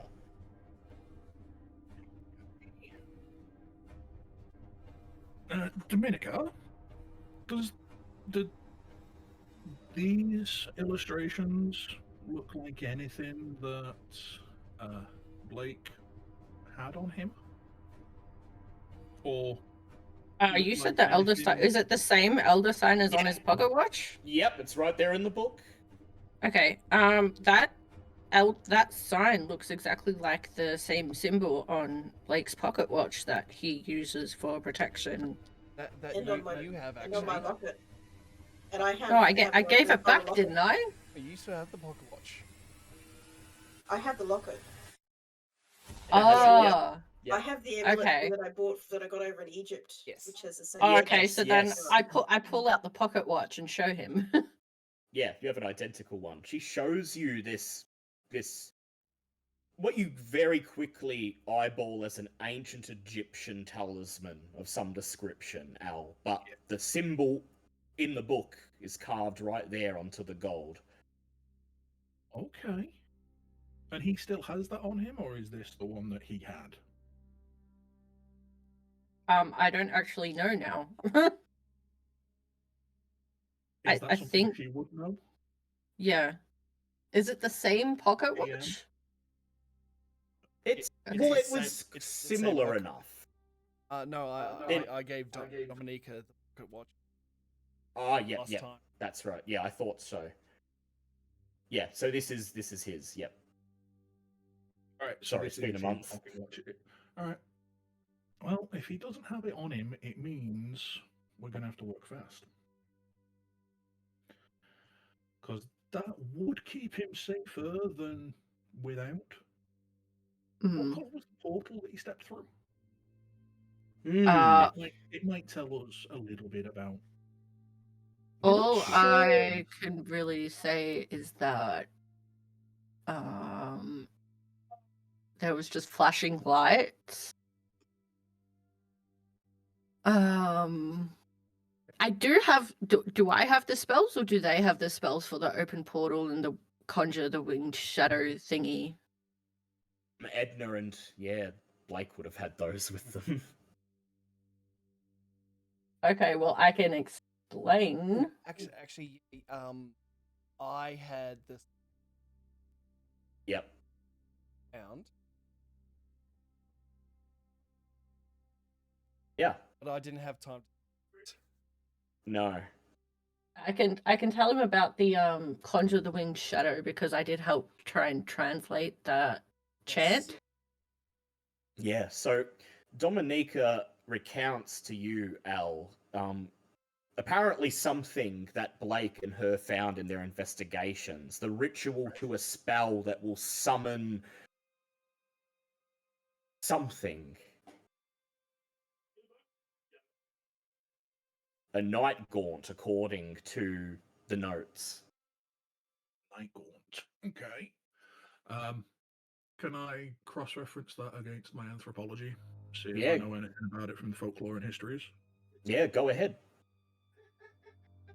Yeah, and the closed So- portal one we need 4 participants, which is why we weren't able to do it last session. Yeah. It's a 54 of 69. 54 of 69. The name, Night Gaunt, doesn't specifically mean anything to you. There's many things that carry Yeah. this name, but the thing that you think would fit it the most is you can recall several tribal legends among many different cultures from ancient China, among Native Americans. A particular entity that sometimes carried the name Night Gaunt, but was always associated with a ritual that a tribal priest would conduct that would essentially summon this creature to avenge itself upon the tribe's enemies. Okay. I relay on that to Dominica. But that still doesn't explain why he had a wax seal of your family crest. Maybe we should search the room, see what else is in here. Yeah. Good thinking. You toss over the room one more time. Blake is. He might consider himself organized. What it means basically is that whatever he's Organized doing it is piled up in one location, and so you can kind of tell which parts of the room are centers of activity and which aren't. And a quick search reveals that the desk and the books are the only things of note in this room. The bed barely looks like it's been slept in, and the rest of the room is covered in a thin layer of dust, indicating that Blake doesn't really spend much time in its upkeep. You also notice, the two of you, however, as you're... Reminds me of me 20 years ago. You do both notice, however, as you're tossing over the room, rifling through the papers and books. You haven't been working that long. Maybe you've been here for about half an hour, 40 minutes. The room suddenly is very cold. You look up from what you're doing and you just realize, as you feel yourself shiver and wrap your arms around, that it is very cold in here.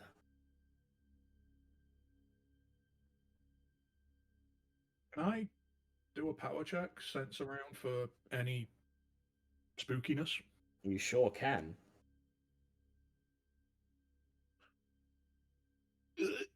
Sorry, I'm being climbed on by a cat. 51 Hello, of cat. 75. Yuppie. You stand up. Try to ground yourself. You pull your jacket tighter around you to block out the sudden cold. And you close your eyes, and once again you feel it, that static electricity feeling clinging to your cheek. And you find yourself Can you feel staring. that? Do you want to see, Dominique, if you could feel it? Yeah. Go ahead, make What a about- power. Power check Power. of your own. Ooh, nope, that's a 78 of 70. Mm. She shivers. "Ugh, I feel the cold. No, it's something else. Like, Find, there's you find, something here, but not here. You find your attention inexplicably once more drawn to the door. The dormitory door closed behind you, although you don't remember closing it as you came in. Could you close that door? I did not. I walked in first. I thought you did. No.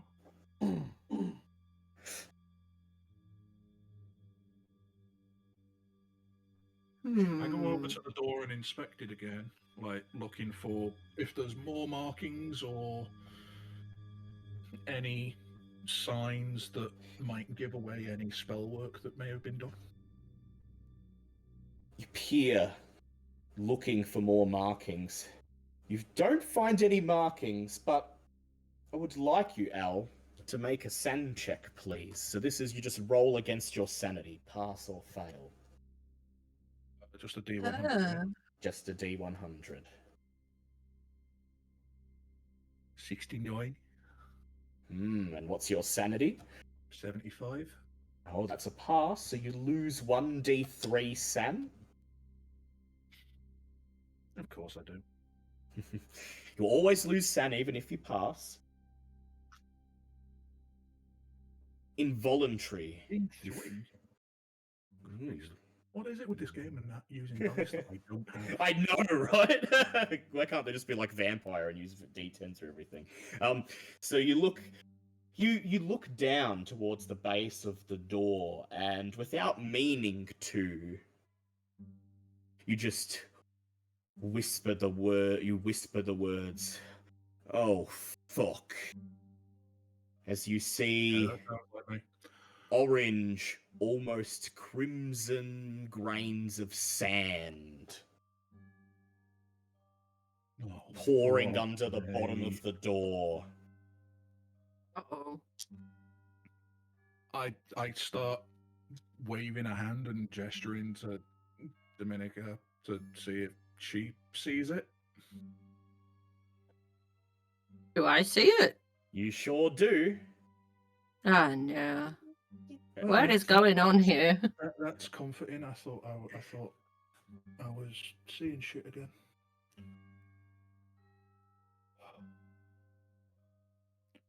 I opened the door. The doorknob feels oddly clammy to the touch as you turn it, and the door creaks open. And Dominique, now you get to roll a san check because you're standing right beside him as the door opened, and he just had his san check. Yay. Okay, that's a 48. It's a pass. That will be a san loss of 1d3, please. 1d3. That's a 3. You expect to see the dormitory hallway, but obviously it's not there. You step over the threshold and hear the sound. You close the door straight away as soon as you see those towering sand dunes, that dark sky above with unfamiliar stars. You reach out and you pull the door shut. Shut the door again, because no.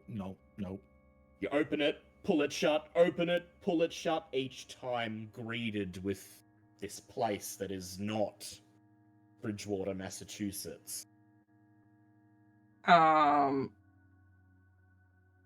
Did we teleport? Now I just screamed the word fuck at the top of my lungs. Okay, what's going on? I feel like you know something.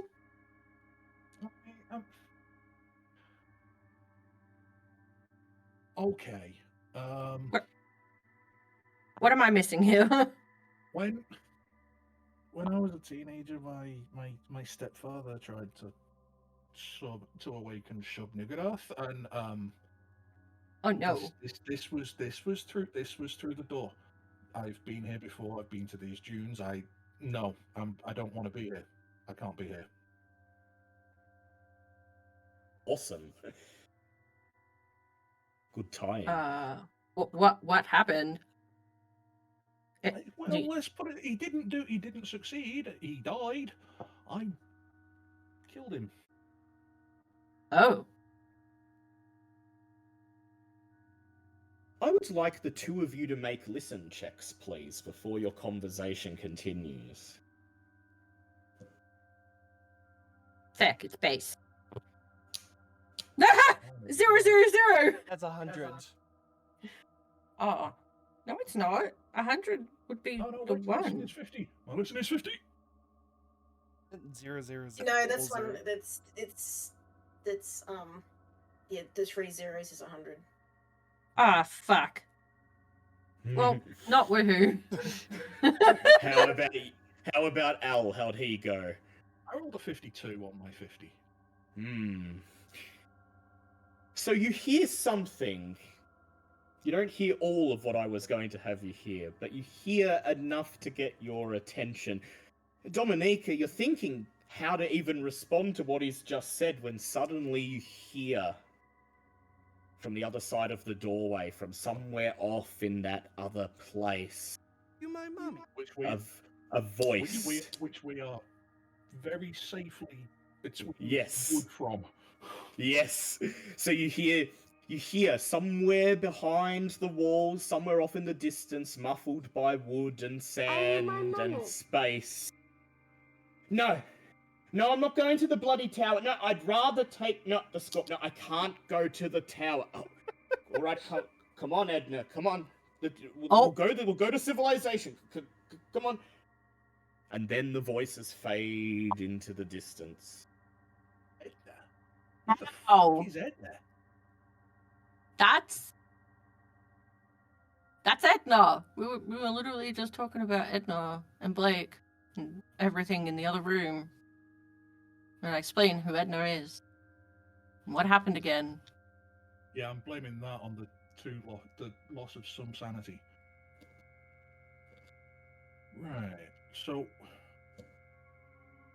somehow we've what? Okay, where are we? I open the door and step through, looking around, see if I can see the source of the voices. You take in the expanse of desert, the unfamiliar stars, the jagged mountain directly ahead with the tiny pinpricks of campfires. You look over your shoulder, turn around, see that towering edifice, and you realize instantly that you have been here before. You know what is in that tower. You know you do. Is this more a case of I know that we're not necessarily not where we were, but not when we were? Yes. Yeah. You take a look at that tower, and it's so familiar to you, and you know only bad things await you there. But when you try to remember how you know this, you draw a blank. Anyway, you eventually catch sight of the source of the voices. You catch them just as they hike over the top of the next sand dune. Two ragged human silhouettes framed against the light of the stars. A man dragging along with him a woman who appears to be in some state of distress.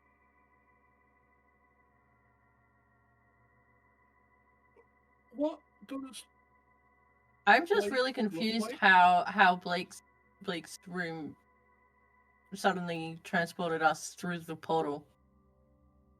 Of course you would be. Don't worry, all in good time.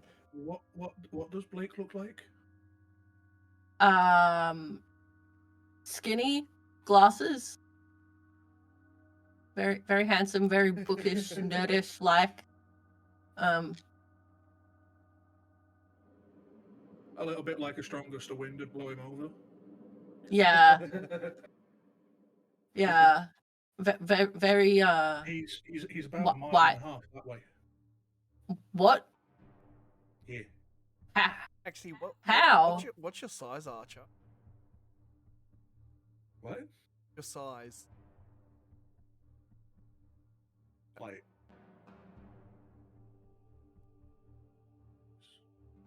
Or Sizz. 60. 60. So he's slightly bigger than average. He's like a well-built, or at least he gives off that impression because he wears ill-fitting suits. You're a little bit. I wear ill-fitting suits to make myself look smaller than I am. Yes. He's And about so- a mile and a half that way. You see those footsteps going over the dune? I do. That way. What I heard him. was Edna with him? He was dragging someone and he said Edna. Oh. How is this possible? Blake might not be Blake anymore. Or at least not internally in his mind. He might not be Blake anymore.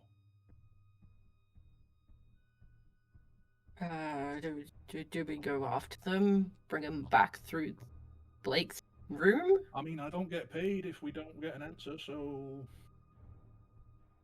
Is there anything in Blake's room before we actually leave here? To help us through this sand dune realm place? Another sand check for me, please. Oh dear God. 44 of 75. Pass. You look under his mattress and Benny's corn stash, didn't you? It's all No. mathematical equations. This isn't Yes. quite as bad. Fuck yeah, algebra. You lose one Ew. D. You lose 1d5, 1d6 sand for passing. God damn it. Oh, that's a 1, thank God. You turn around to head back into the room, and there's just a sand dune there. Ah, shit. Yeah, the door's gone. Yep. Not even an indentation in the sand to indicate anything had ever been there. Great. Well, Still got that pocket watch on you? I do, indeed. Good, you're gonna fucking need it. I start following towards the footsteps. Yeah. We walk. We do a walk.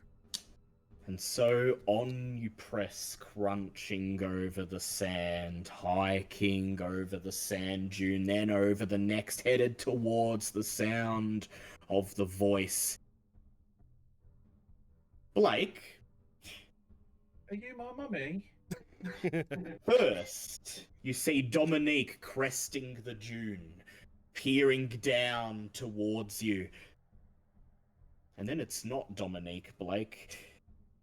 As she opens her mouth to greet you, as she raises her hand to wave, you watch as the skin on her face begins to putrefy as it peels off her cheek, as her eyes roll back into their sockets, and the dead face of Florence stares back down at you. Oh. I would say Oh, that, you're really trying to break his heart, aren't you? I would say that's a sand check, but oh my god, I'm already.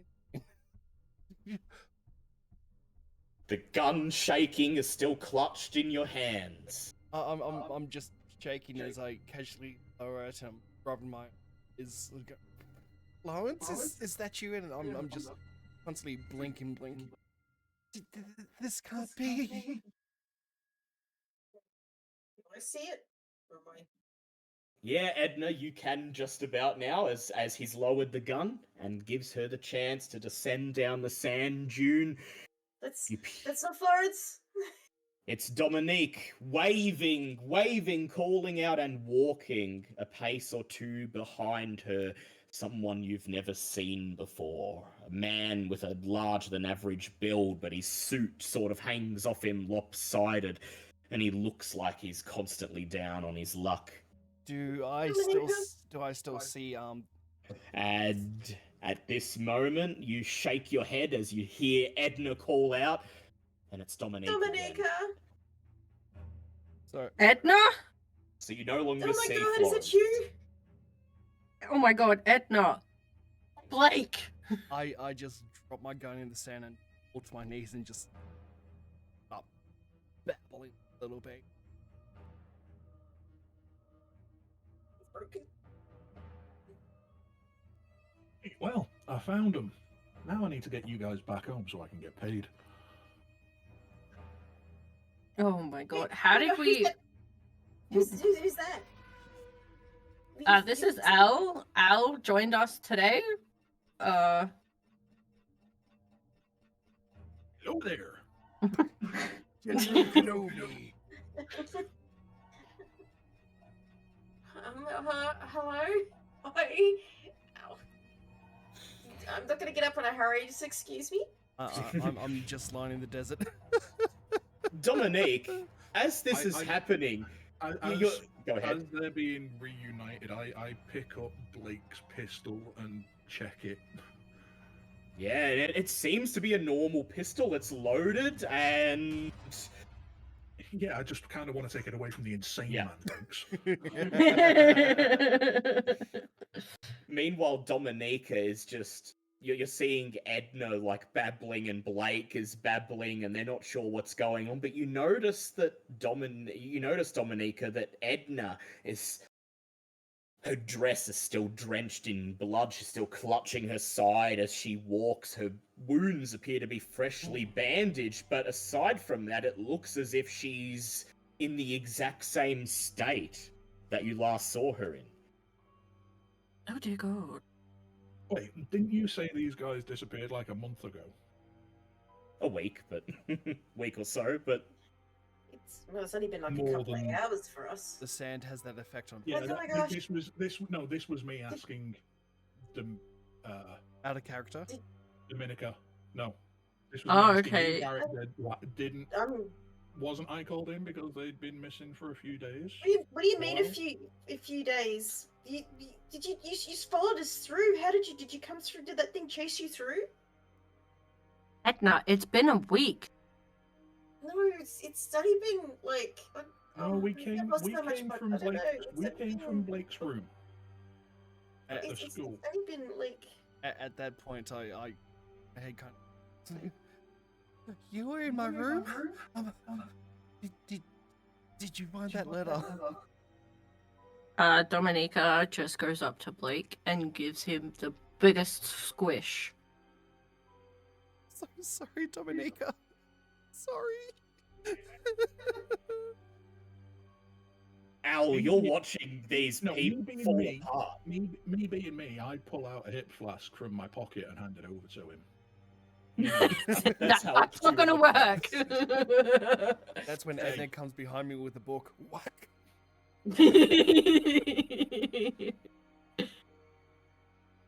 I thought I would never was see you 30 years again. Oh, we've got so much to tell you, Dominica. We found Edward, the guy that went missing. He's in the cave behind us. He's dead. What? Edward, who we were looking for with Elizabeth, that opened the portal. We found Edward. He's been here? Yes, and he thought I was Nichols. And I pull out my map as well. He has a map too. This I point to the place in the mountains that says home. This is where we're going. I thought he had a base of operations there, and then I saw you. And you looked like your sister. There, Blake. There. It's okay. I just mathed to Edna. Get a book ready. But Sitting down in the dune, drinking from the hip flask, just watching the mountains Yeah. and the tower. But behind you, these people are falling apart, and all that's running through your mind right now, Al, is, well, how the fuck do we get out of here? There's we're not going near the big monolith thing. We're not going near that. No, there's No. no. I don't want to go But- near the tower. But we have a map.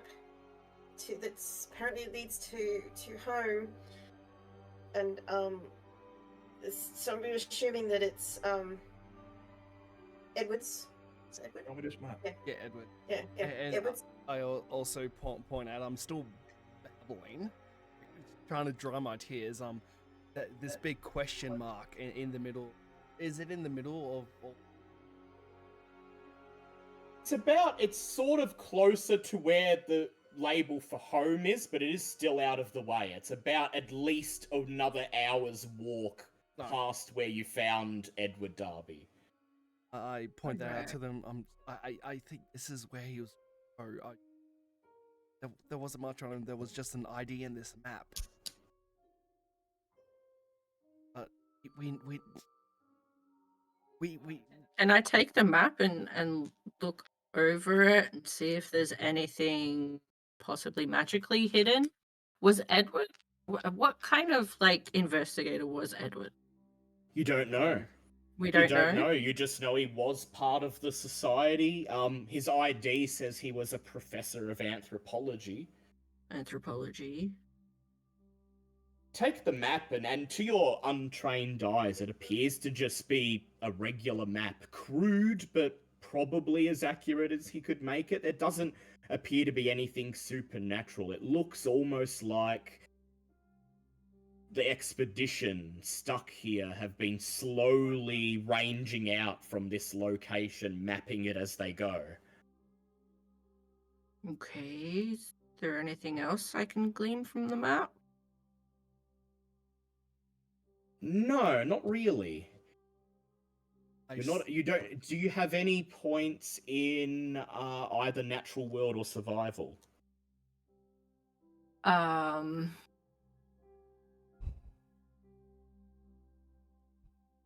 Or are they just base? No, they're just base. Yes, yeah, no. So it just appears to be a normal, if crude, map to you. Okay. At this point, clinging to Dominica. Do you still have the first aid kits? It's still in a bad way. I've done the best I can. Dominique, you didn't even know you were going to be here today. Yeah, we didn't carry anything with us. We weren't prepared Well, for anything here. because as far as we know, it's only been a few hours, not a week. Yeah. Yeah, Blake, it's been a week Oh, since I ran from that portal. well, I'm glad you got away. I do think we have to get Edna to whatever this place in the mountains is. I've seen it from far off. There looks like there was lights, and there might be something to patch her up. And I just don't know what's going on anymore. I'm still just really confused how we got here from Blake's bedroom door. Like, Do you suspect Blake's involvement? can I ask Blake about it? Like, what? If you want. Blake, there were scratches at your front door. Did you place them there? The only thing I left in my room was the Elder Sign ward.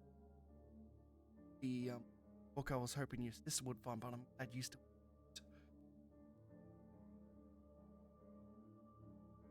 I don't know anything about just. Well, we came through your bedroom door to this place.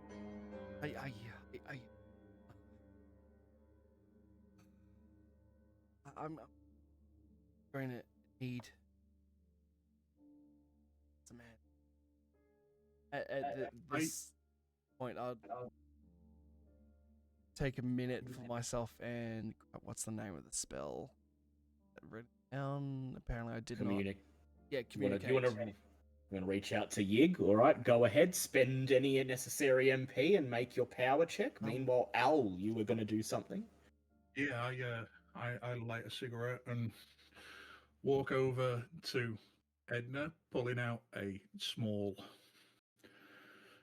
field medical kit I pickpocketed from a soldier on the boat over. Or Yep. flight over. And, Nice. hand it over to her to try and help deal with her wounds. Go ahead. Yep, that's the one.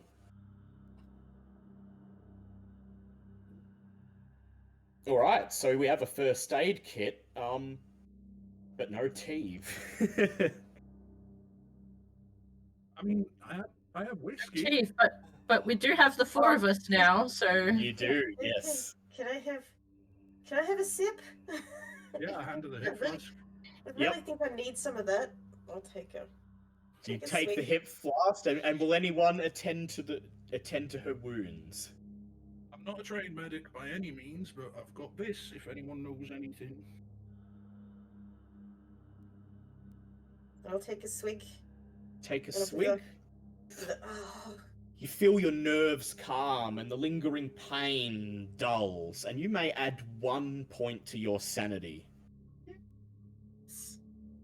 Never underestimate the restorative effect of liquor. Blake, this is all happening outside of your earshot. You've walked away, hiked up onto the top of the sand dune, and you peer at that distant mountain, at those campfires, at those tiny little flames. And your mind searches, reaches out into the infinite cosmos. Yes, says the voice in the back of your mind, welcoming you. You have been brought to where you must be. What aid do you require? Where are we? You find yourself in the ancestral land of my children, land which was appropriated, land that was taken by the accursed ones. Well, the cursed one. Oh, DM died. Yep, sorry. You know them well. Those who serve. Those who are in league with the foul Mikote, the servants of the gate and the key. How did Dominica, the other person, get here from my bedroom? No port. They was saying there's scratches on my bedroom. You are not the only one of my children in the world of men. You would have required aid if you are to fulfill the destiny I have in mind for you, and so I bring them to you. So you brought them. Through mine will. What are we meant to do in this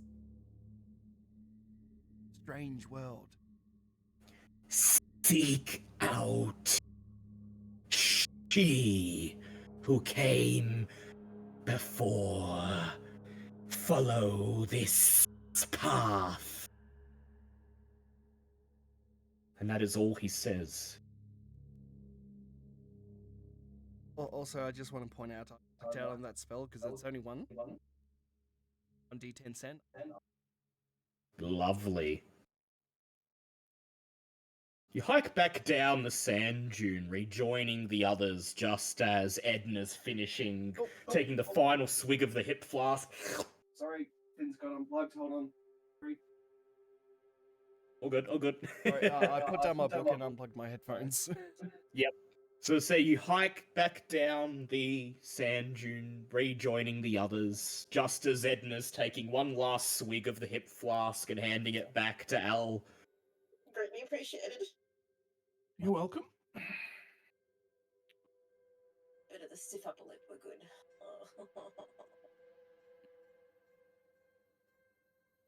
What's a yig? Yeah, there we go. What's a yig? Well, it's when a mother and a father love each other very much. No, that's sex. What's a yig? First off, like, who's this guy here? Dominica introduces Al, explains everything. Yada yada yada. I make the yada yada yada hand motion and She says it. Yeah. What's a yig? Yig is the serpent god Hockamok, and I retail everything past adventures from first encounter current without of course leaving out a few money. You begin to tell him, I will say. All you manage to get out is that first part, that Yig is the serpent god of the Hockamok, and then as you're about to explain, something catches in your throat. It's as if the words won't come. And as you struggle to find the words, and as Al leans in expectantly to wait and to hear what you have to say next, it never comes. For I would like everybody to go ahead. Antidepressants. I would like everyone to go ahead for me and make a listen check. Oh god, that's a 95. Oh, that's a 20. Yes. We made that. Ooh. Thank fuck. Cause Yeah, 82. I made. What about you, Archer? I got a 12. More. Al and Edna hear it straight away.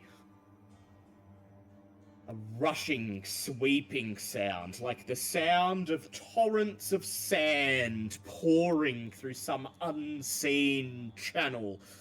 And then, a second or so later, even those who didn't hear it feel it. You feel the sand under your feet tremble as the earth shakes and stops as suddenly as it started. The hell was that? Okay. We won't talk about gods anymore. That's fine. We can do that. We can do that. That's good. That's good. That's good. I think we should move to the mountains to the place Master. Possibly a good idea. Right. Edna, are you okay to walk now? I'm as okay as I'm going to be. No one's actually done Okay. the first aid on me. I mean, He handed me the first aid kit. I'm not trained in medicine. I can try and help. Oh no, I can't do it. I've already. You've already done it today. Okay. I've got a 36 in first aid. Is that including the base? Yeah, Yeah. and 6 above base, which is better than nothing. that's a 41.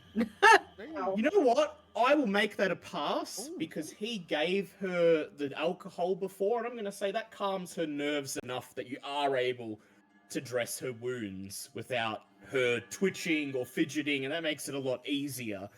So you get another hit point back, Edna. Yay. Yay! How Yay! much rejoicing! Yay! And so you all gather around the map, take one last look at it, memorize the bearing that heads towards that mountain, labeled in crude hand, home, and then you set off. Do you all walk together, or do you walk separately? Who is leading the group, if anyone? First off, I'd like to say, walking on sand, regular patterns. It's more like a trudge. Yeah, trudge. Oh no, I'm probably- Mom, I was making it. Probably hanging a little bit back because I am a little bit sore. No, Yeah, I'm with Liam. Irregular patterns. Don't want any giant worms. Okay. And irregular patterns. I So do you all want to move in the same group in irregular patterns, or you all just all head off zigzag over the sand and don't get too close to each other? Is that what I'm understanding you want to do? Because Edna is not 100%, I stay back enough to keep an eye on Edna. sort of two from each other. Yeah. Yeah. I kind of keep my eyes on Blake and my hand ready by my pistol so that I can shoot him if I need to. Good Oh, idea. He's quite clearly off his trolley. All right. So since you're moving in irregular patterns, we'll do this separately. So, Al, do you head off on your own? Do you bring anyone with you? Does anyone gravitate particularly close to Al? Well, I think. Well, we're all Actually- heading no, in wait, like sorry. the same direction. No, sorry, I roughly. was just figuring out how to roll for it. No, I figured it Oh, out. Don't yep, worry. yep. Yeah.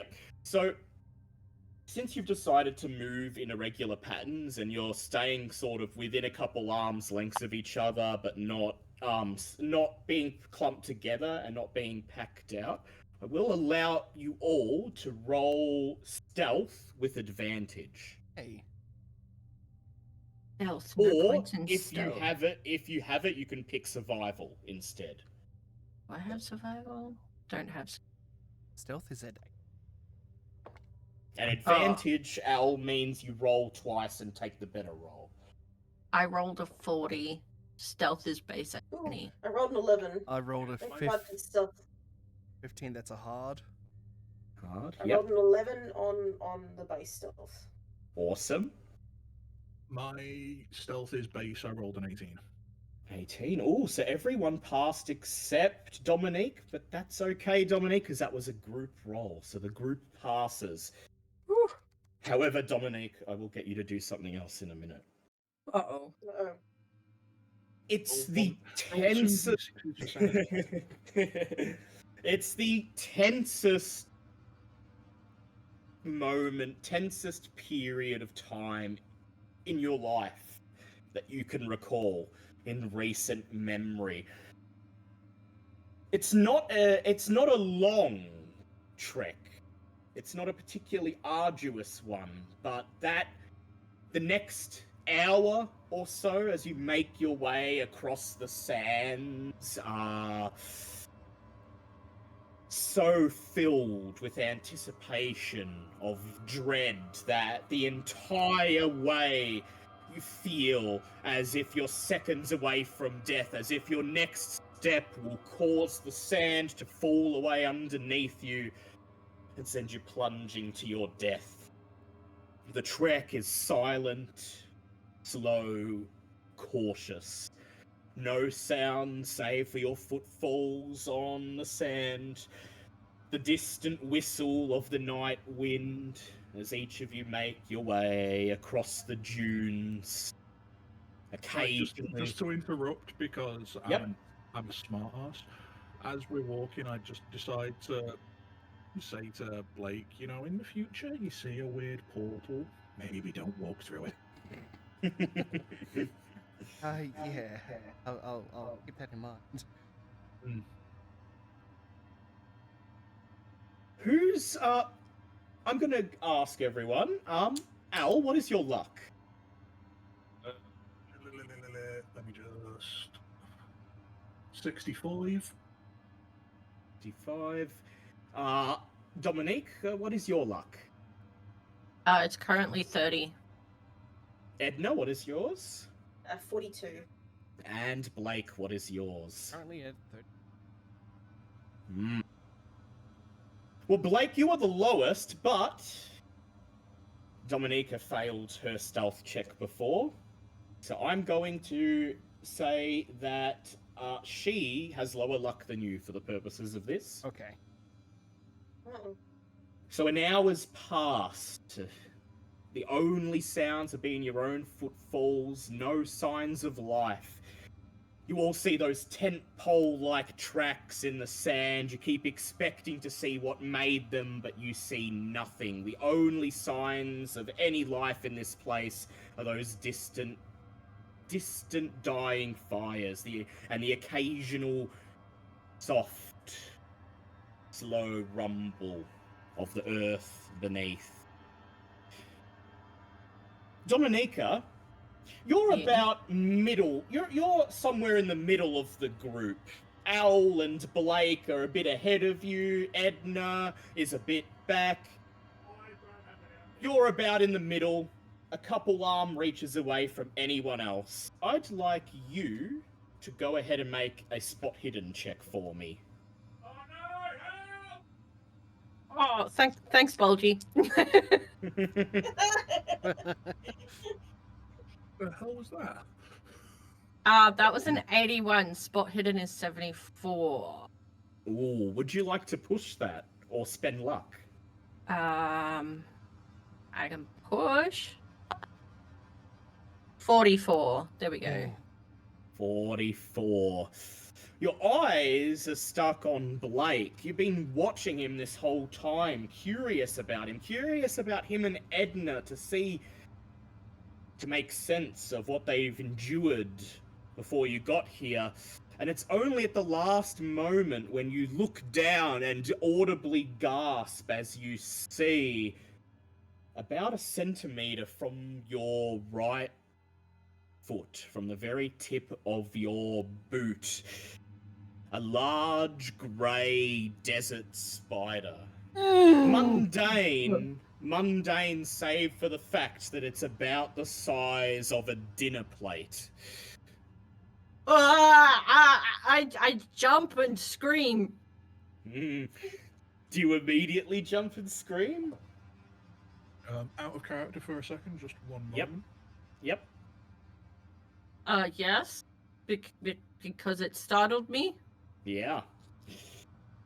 You see this big spider and scream, and as soon as you scream, it turns and scurries away into a nearby crack, extricating itself into the stone, into safety, and the moment you scream, you instantly regret it, Dominique.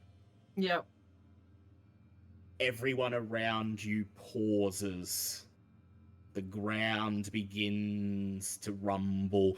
You hear that swooshing, sweeping sound of sand pouring down a chasm, being forced through a cosmic hourglass. Everyone else hears it, and all of you find yourselves staring at Dominique, whose mouth is still wide open, shocked, screaming from that spider. I wished. Oh. Yeah. The shaking is getting stronger, faster. You get the sense that something incredibly large is right now barreling up through the sand towards you. You have Run. only scant seconds. Run! Says Al. Do you have a direction in mind, Al? The same way we're going, or Towards the mountains! towards the mountains? What does everyone else say? Run! Dang it! Edna, run! I take a step back, grab her arm, and we're just like me and Edna are as running fast- Yeah. with hands held. Alright. Alright, Al, you are number 1. Dominique and Edna, you are number 2 and 3. Blake, you are number 4. I'm going to roll a d4. And I'm also going to put the music down a little bit. Yep, it kicked up right on time. Yeah. Alright. I've rolled a 1. That's you, Al. Al, you pump your legs. You run as fast as you can, sprinting as the shaking gets faster, louder, more intense. Sorry. Just Yep. All good, all good. I think maybe Kitty is something. As they tend to do.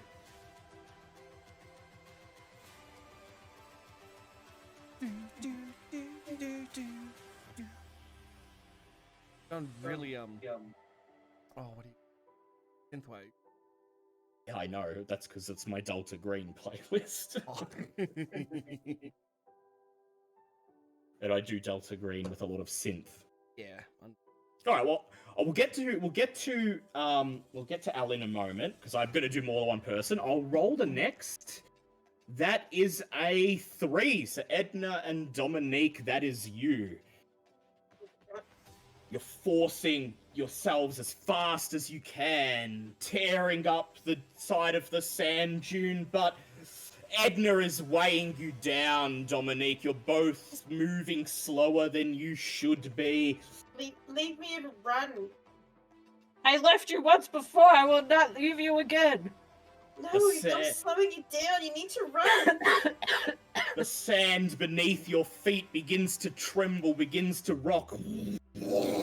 Something is rearing up, and I would. That's okay. We'll do your bit in a sec. I would like Dominique and Edna to roll me dex checks, please, with disadvantage. Fuck. Oh, what's disadvantage to? Which one? Roll twice, the take lowest. the word. Oh my god. So first one was a 36. Well, the first one I rolled was a 5, and the second one I rolled was a 19, and my dex is 60 normally.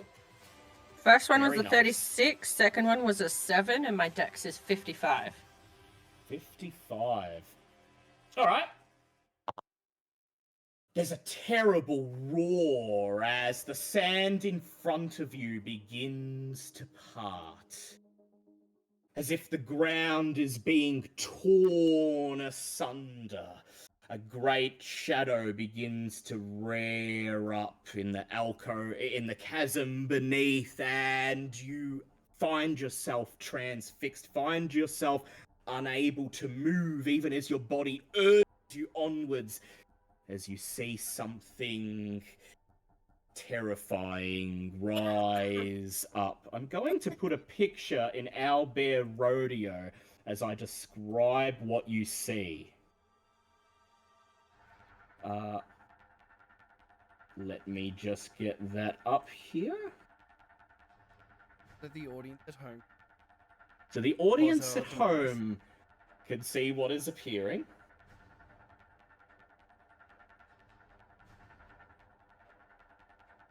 With a soul-rending crash, a great earthworm with a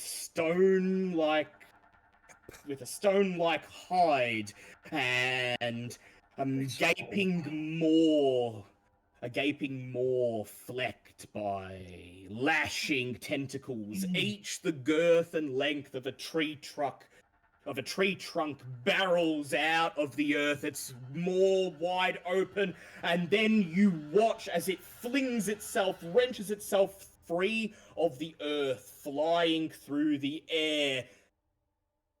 Its mouth bearing down towards you. Crash! Edna, you feel Dominique's hand ripped away from yours as a great mass crashes to the earth and sends the two of you flying. Edna, you drag yourself further up the dune, closer to where you see Blake and Al, and watch, terrified, over your shoulder as Dominique lies in a heap on the ground. Dominique, you struggle to climb to your feet. As you do, you feel the warmth of the great worm's breath bearing down. You can hear the squishing sounds of its tendrils questing, feeling for prey. What do you do? Can I make an attack of opportunity and shoot it in the mouth hole? You sure can, but Al, you've never been in a situation like this, so the first thing you're gonna do upon seeing it burst through the Roll earth is have a sanity sand check. Yes, please. 87. 87. That's a 73 currently. That is a fail. That is a D20 sand loss, please. Marvelous. Oh, ow. Holy! That's a huge sun loss. It's only Potentially. 2 on a D20 though. Who on a D20? Lucky. You still failed the sand check, though. You don't go insane, but you will get an involuntary reaction, and that is you raise the gun, and as soon as you see this thing wrench itself free of the earth, you raise the gun and empty the clip. Bang, bang, bang, bang, bang! Oh no. Go ahead and make a firearms check for me.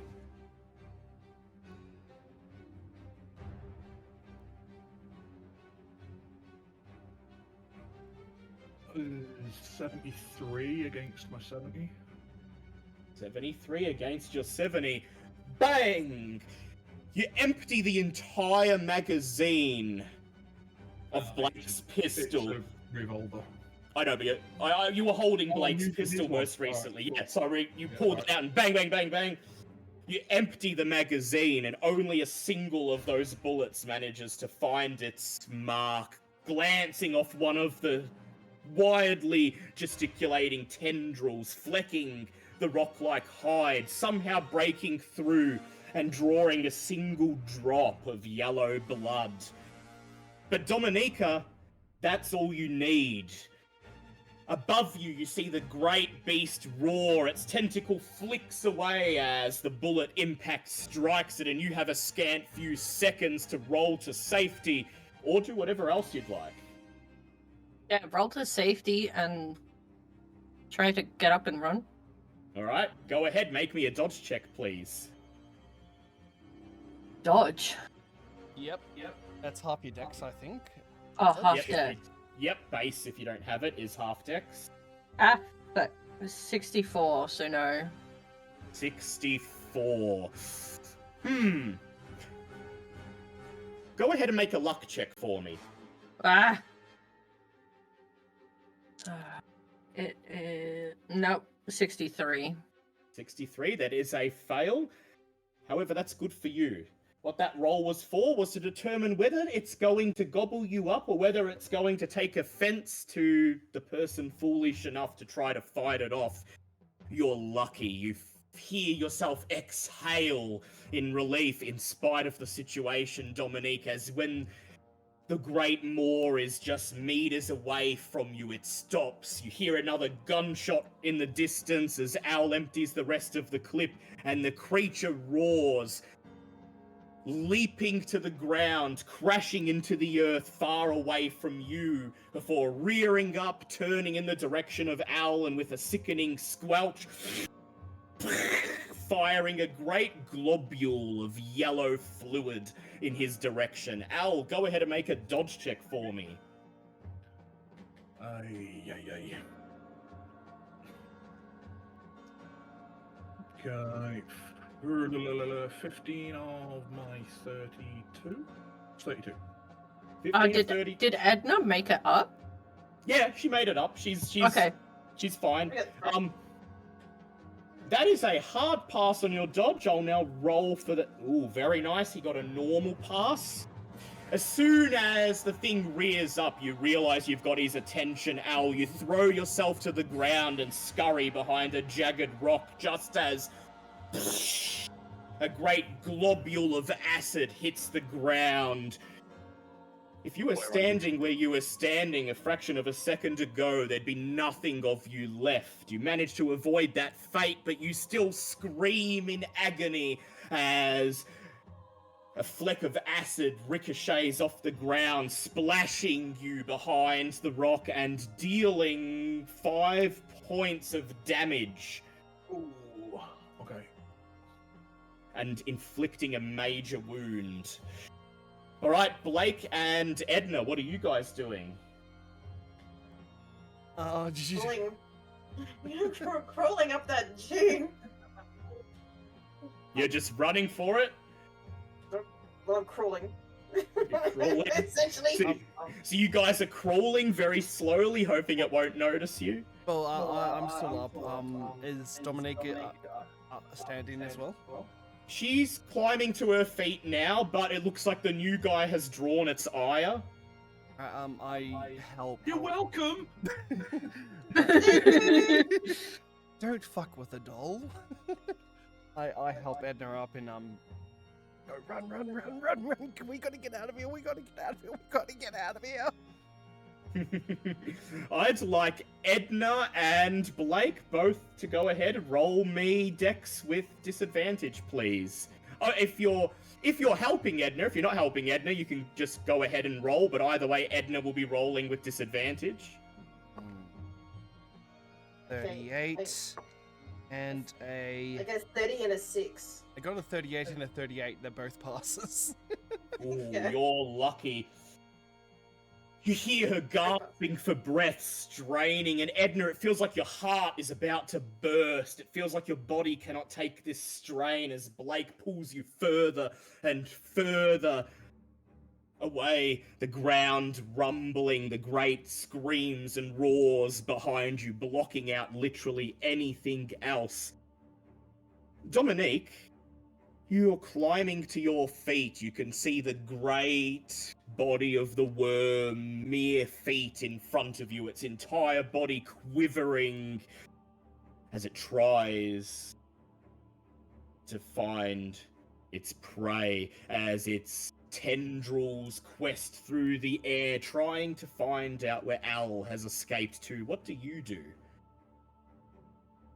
Run. Run. Turn. It and- doesn't notice me now, does it? You don't know. It's been distracted from you. It's up to you. It's gonna. Okay, It yeah, might be a run. risk. Run, turn, and run. All right, go ahead. Make me a dex check, please. Goddamn Dex. Ah! 81. 81. That's a fail. Ooh, would you like to push that? However, if you fail again, it will likely be very bad. No pushing. No pushing. All right, he's gonna roll. Luckily, dolls have a quite low chance of actually hitting you, so you might get lucky. Ooh. All right. Well, he got the worst possible success he can get, but he still got a success.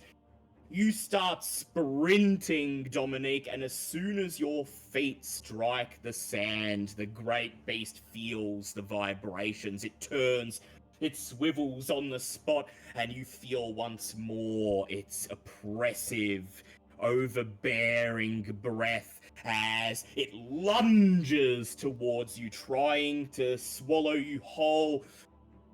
With a great scream, you hurl yourself over the top of the sand dune onto the other side, just as the maw closes on the air.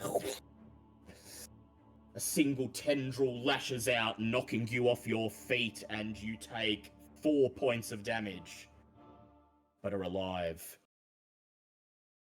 And then, let's get back to you, Al. You suddenly come to your senses, realizing the gun in your hand is empty as you continue to pull the trigger.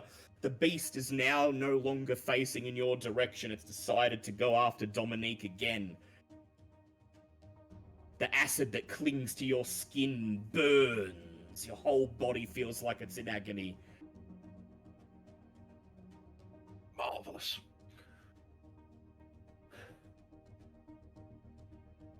I get up, pocket in the pistol, and shamble after Blake and Edna.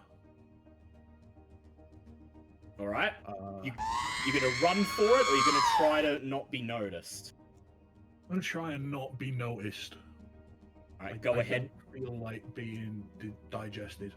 Yeah, probably wise. Go ahead, make a stealth check for me. 3 of 3. base. Ooh, very, very nice.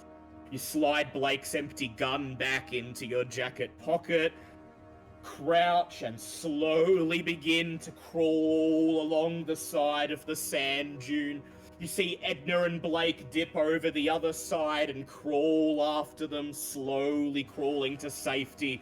Somewhere behind you, you hear Dominique scream. You hear a great roar, and then you reach the top of this next sand dune and pull yourself over to the other side, out of the creature's line of sight. Oh, but fuck. Dominique, what do you do? What do you do? You I pull out throw my your- gun and I shoot. God, Right no. into its gaping maw. Right into its gaping maw. Go ahead. You lean out, roll over onto your back, aim right up into its maw, and fire. Make a firearms check. 23 out of 44. 23 out of 44. Would you like to spend 1 luck to make that a hard? Okay. That is a hard pass. So, dolls can't usually be killed in combat, so I won't get you to roll damage. Instead, all I'll say is that is a critical hit. The great worm bears down upon you, its mouth, the gaping black hole, so wide, so big, it covers everything else. It covers the alien stars, the sand dunes, the screams of your companions.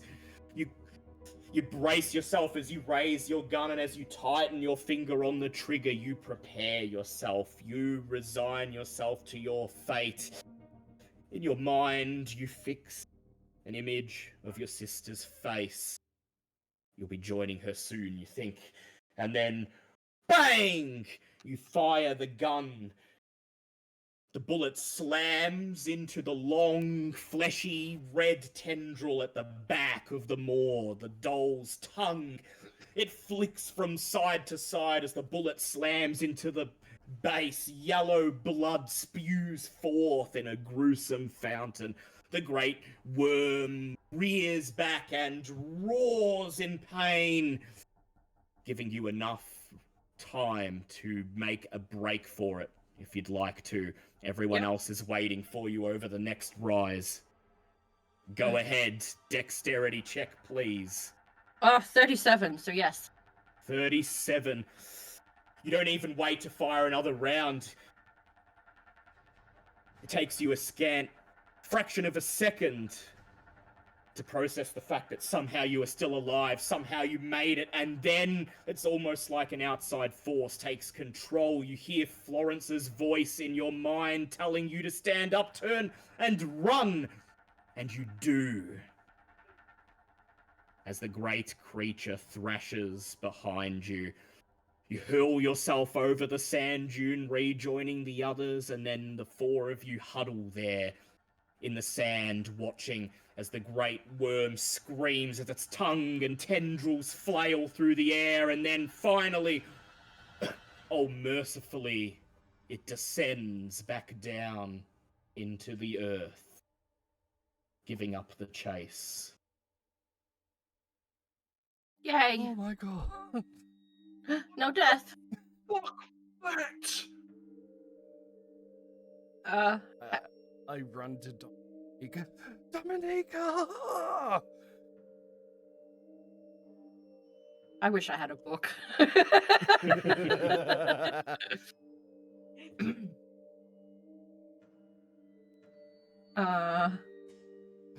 We best get out of here as quick as we can and try and heal back up. Hopefully there's some supplies at this destination. Home. Home, as it says on the map. For Edward Darby. For Elizabeth, maybe. Perhaps it was home. But what I will take you a find there? long pull on the hip flask and press Blake's pistol back into him as I trudge on, carrying myself because I'm in so much pain. Why are you so mean to me? So you're going on a holiday when I get back. Al's like looking at you through gritted teeth, like the acid. He's cleansed the acid, he's brushed the acid off his skin, but his skin is deep red. There are boils starting to form on the backs of his hands and on his neck. Al, do you have any particular nasty words for the one who is probably the most direct reason you're in this situation? Remind me to never take any work from Dr. Nichols again. Yeah. I think a nice holiday on the Riviera. And stay away from strange portals. I might go to the Maldives. I think some place where it's like warm, you know, sand. Tahiti is a hell of a place. Great. And so you press on. Really? The Into- fucking Maldives because of sand? You not got enough of that here? It's There's coarse, cocktails at least. coarse, and it gets everywhere. It does. And so Fuck sand. you press onwards towards the darkness, towards those fleeting flickering lights that promised at least to Edward Darby and to Elizabeth a measure of safety. But what will you find there? Will it be home? Or will it be, as everything else you've seen here so far, inhospitable? Hopefully, it's not digesting us. And that's where we'll leave this session. Ah, With you having been thrown Now, together sing the berries and cream violently song. into a Go for world it. far Berries and from cream, home, berries and cream. into a I'm place I or love berries and time cream. unlike anything you've seen. No, I've seen it. I've Oh, been here except before. for one I've of just never us. seen the worm. But the things you have seen are far worse than the doll. Yeah. And I kind of imagine that they would be. it's clear at this point that there are forces beyond anything humanity has the capacity to muster, engineering, carrying out their unknowable alien plans. So what are their plans for you? We will find out in due time. Next Thank you, time on everyone. Dragon Ball Z. Next time on Dragon Ball C for Cthulhu. And I realized the recording bot did not record any of that because he wasn't working today, but that's okay. I'll just take the stream audio. Yeah. Craig, yeah, he decided to that's- take a fucking smoko today for some reason. So I'll just If I'd take known this. you'd wanted it recording, I could have recorded it for you. Usually I do, but Liam streams it anyway. So if for whatever reason my recording bot doesn't work or something goes wrong, I just rip the Twitch stream and use that. Yeah, fair enough. You can make a little edited podcast out of this at some point. Nice. But that was the session for today. I had to sort of write that one myself because I had to take two groups and get them in the same place. Yep. So that we can actually do like the thing that you have to do in the Dreamlands. And now we just have to get Teve in here. Yes. I liked it.